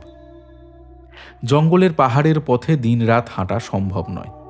আমরা যাও বা তাড়াতাড়ি হাঁটছিলাম, মামা বাবুর কুঁড়েমিতে সব পণ্ডশ্রম হয়ে যাচ্ছিল। এত পরিশ্রম করার ক্ষমতা, এত উৎসাহ যার মধ্যে এতদিন দেখেছি, সে যেন আর এক মানুষ হয়ে গিয়েছেন। এরই মধ্যে মনে হচ্ছে যেন মিচিনার বাড়িতে দুপুরের দিবানিদ্রার জন্য তাঁর প্রাণ আইঢাই করছে। আমাদের কাজ যে কত জরুরি তা যেন তিনি নিজেই ভুলে গেছেন। আমরা বেশি তাড়া দিলে তিনি হেসে বলেন, বর্মার সীমান্তের জন্য তো আর প্রাণটা দিতে পারি না বাবু। তাড়াতাড়ি তো যথাসাধ্য করছি। এরপর আর কোনো কথা চলে না। 7 দিনের জায়গায় 10 দিনে আমরা হার্টস্কেল্লায় গিয়ে পৌঁছালাম। পথের মধ্যে মামা বাবুর কাছে আমাদের অভিযানের সমস্ত রহস্য পরিষ্কার করে বুঝে নিলাম। গোড়া থেকে মায়াবাদুর যে আমাদের শত্রু, এই ভুল করাতেই পুরো ব্যাপারটা দুর্বোধ্য হয়ে উঠেছিল। মায়াবাদুর ইউনানের একটা গুপ্ত দল। ইউনানে নানান জাতি আছে, তাদের মধ্যে মসুও, লোলো এইসব জাতি প্রধান। তো এই মসুওরা ইউনানের উত্তর পশ্চিম অঞ্চলে এককালে রাজত্ব করত, তারপর তা লোপ পায়। মসুওদের প্রাধান্য ফিরিয়ে আনার জন্য মায়াবাদুর দলের সৃষ্টি হয়েছিল অনেক বছর আগে। এই দলের নেতা বিশ্বাসঘাতকতা করে বিপক্ষের কাছে দলের লোকদের ধরিয়ে দেয়। মায়াবাদুড়ের অধিকাংশকেই তার ফলে প্রাণ দিতে হয়। যারা তখন পালিয়ে বেঁচেছিল তারা এখনো প্রতিহিংসার সুযোগ খুঁজে ফিরছে। লি সিন সেই পলাতক মায়াবাদুড়েরই একজন। লাওচেন তাদেরই বিশ্বাসঘাতক সর্দার। লাওচেন গোপন অভিযানে যাওয়ার জন্য বর্মায় এসেছে শুনেই লি সিন তাকে অনুসরণ করে প্রতিশোধ নেওয়ার সংকল্প করে। আর সেই সময় আমিও তাকে সঙ্গে যাওয়ার জন্য ডাকি। আমার কাছে সে অনেক উপকারের জন্য কৃতজ্ঞ, ফলে সে ডাক সে উপেক্ষা করতে পারে না। কিন্তু লাওচেন যে কিরকম ভয়ঙ্কর লোক এ কথা জেনে লি সিনই মায়াবাদুড়ের চিহ্ন মারা চিঠি দিয়ে আমাকে অভিযান বন্ধ করতে বা 1 বছর পিছিয়ে দিতে বলে। আমি সে বারণ না শোনাতে বাধ্য হয়ে সে আমার সঙ্গে যোগ দেয়। ওর হাতে মায়াবাদুড়ের উল্কি দেখেই বুঝেছিলাম আমাদের শত্রু মায়াবাদুড় নয়, ভয়ঙ্কর অপর কোনো পক্ষ। কম্পাস প্রভৃতি চুরি যাওয়াতে প্রথমে সন্দেহ হয় মূল্যবান কোনো দেশ আবিষ্কারই তাদের উদ্দেশ্য। আমরা খোঁজ পেলেও তার অবস্থান যাতে নির্ণয় করতে না পারি সেই চেষ্টাই তারা প্রথমে করেছে। কিন্তু কোথায় সে দেশ, কি তার মূল্য, প্রথমে কিছুই বুঝতে পারিনি। লাওচেনের দলের লোক আমাদের দলের ভেতরেও আছে জেনে আমি গোপনে তার গতিবিধি লক্ষ্য করছিলাম। আমাদের যে অনুচরটা মারা যায় তার কাছাকাছি যে 2 জন চালক ছিল তাদের উপর আমি ও লি সিন দুজনেই নজর রাখি। ঘটনার সময় তারা সাহায্য করতে না আসাতেই আমার সন্দেহ হয়। যখন তুই লি সিনকে বনের পথে অনুসরণ করলি, লি সিন আর আমি দুজনেই সে রাত্রে অনুচরদের একজনকে ঘাঁটি ছেড়ে বেরিয়ে যেতে দেখে তার পিছু নেই। লাওচেন তখনই নিজের দলকে অন্যত্র যেতে আদেশ দিয়ে গভীর দূরভিসন্ধি নিয়ে আমাদের সঙ্গে ভিড়বার সংকল্প করেছে। লাওচেনের সেই দলের সন্ধান পেয়ে লি সিন তাদের কাছাকাছি থেকে তাদের গন্তব্যস্থান ও উদ্দেশ্য জানার চেষ্টা করে। সেই জন্যেই সে আমাদের তাঁবুতে এসে আশ্রয় নেওয়ার পর তার পক্ষে ফিরে না আসাই সুবিধার হয়। লি সিনকে একবার দেখতে পেলেই ধূর্ত লাওচেন সাবধান হয়ে যেত। তাছাড়া তার সঙ্গে যে আমাদের যোগ আছে এ কথা লাওচেনকে লি সিন জানাতে চায়নি। লাওচেন সুড়ঙ্গ পথে লি সিনের দেখা পাওয়ার পরেও সে কথা অনুমান করতে পারেনি। আমার লাওচেনকে নিজের দলে নেওয়ার ভেতর গভীর উদ্দেশ্য ছিল। চোরের উপর বাটপাড়ি করতে চেয়েছিলাম আর কি। লাওচেন আমাদের দলে ভিড়েছিল আমাদের উদ্দেশ্য জানার জন্য এবং দরকার হলে সহজে পথের কাঁটা নির্মূল করার জন্য। আমি তাকে স্থান দিয়েছিলাম তার অভিযানের আসল রহস্য গোপনে জেনে নেওয়ার জন্য। লাওচেন আলাদা তাঁবুতে থাকলেও মংপোর সাহায্যে তার উদ্দেশ্য জেনে ফেলেছিলাম। আলেয়া দারু বলে এক অদ্ভুত জাতের দেশ আবিষ্কার করাই তার উদ্দেশ্য। প্রথমে অতটা বুঝিনি, পরে শুনলাম আলেয়া দারুদের হাড়ের ভেতর দিয়ে রাত্রে আশ্চর্য আলো বেরোয়।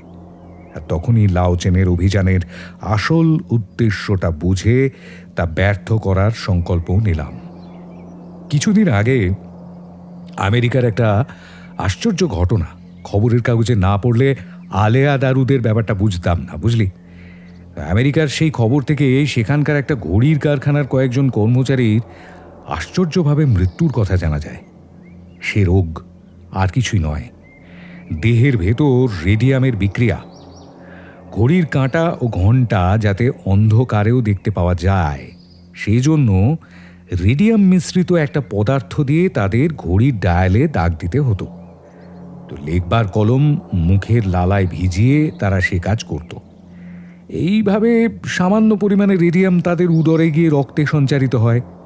রেডিয়াম শরীর থেকে বেরোয় না, বরং দেহের সমস্ত হাড়ের উপরে গিয়ে জমা হতে থাকে এবং সেখান থেকে প্রচণ্ড শক্তিমান জ্যোতিকণা বিকিরণ করে দেহের রক্তকণিকা নষ্ট করে দেয়।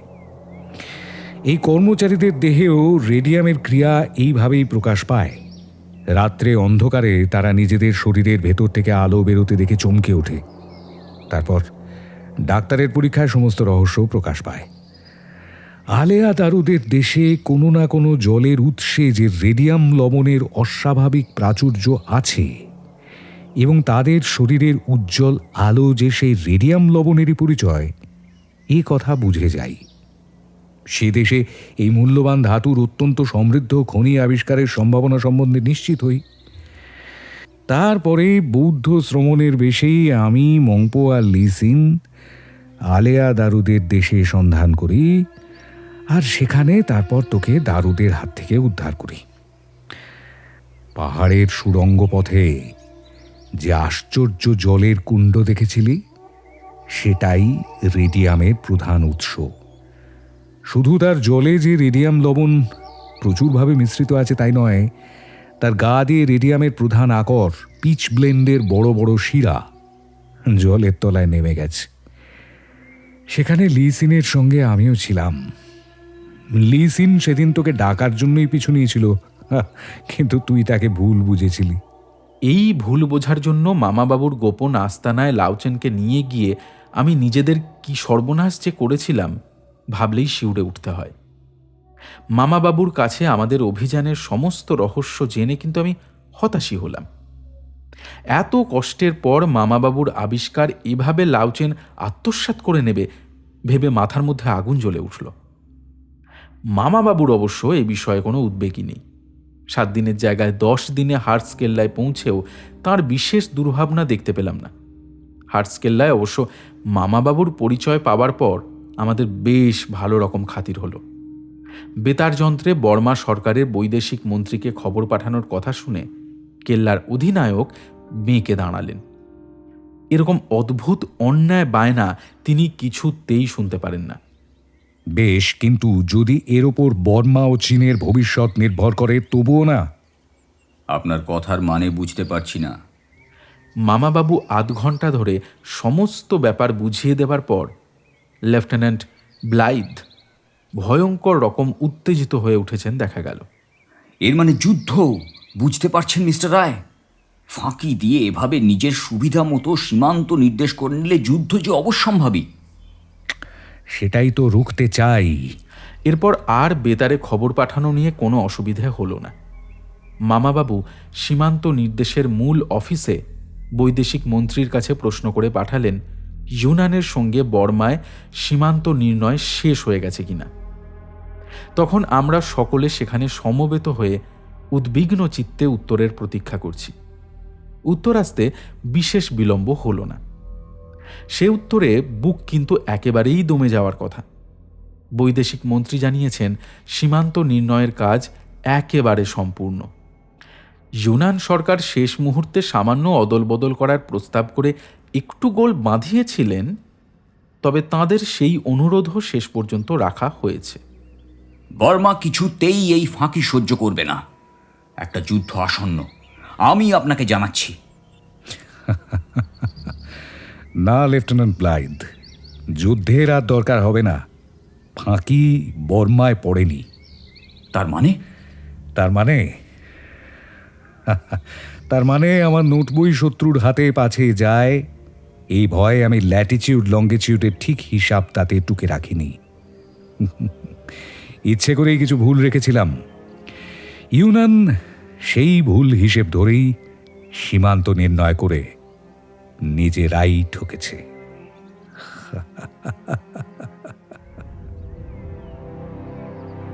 সমাপ্ত হলো মামাবাবুর প্রথম অভিযান কুহকের দেশে।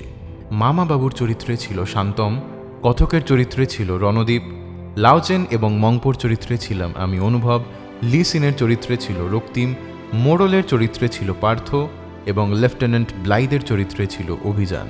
শব্দগ্রহণ এবং আবহ সৃষ্টি করেছে শুভজিৎ, নির্দেশনা ও নাট্যরূপে ছিলাম আমি অনুভব, বিশেষ সহযোগিতায় ছিল দিশানি এবং লিও, পোস্টার ডিজাইনিংয়ে প্রীতম দেব।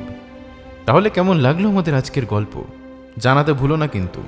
যদি ভালো লেগে থাকে তাহলে ভিডিওটা লাইক করে দিও, শেয়ার করে দিও সবার সঙ্গে, আর স্পটিফাই বা ইউটিউব যেখানেই শুনে থাকো না কেন সাবস্ক্রাইব বা ফলো করে দিও, আর বেল নোটিফিকেশনটা অন করতে ভুলো না, যাতে এরকম সমস্ত গল্পের আপডেটস তোমার কাছে চট করে চলে আসে। তাহলে আজকের মতো এই পর্যন্তই। আবার আমাদের দেখা হচ্ছে পরের সপ্তাহে নতুন একটা গল্পে। টিম থ্রিলারল্যান্ডের তরফ থেকে সবার জন্য রইল এক রাশ শুভেচ্ছা। সবাই ভালো থেকো, ভয় থেকো।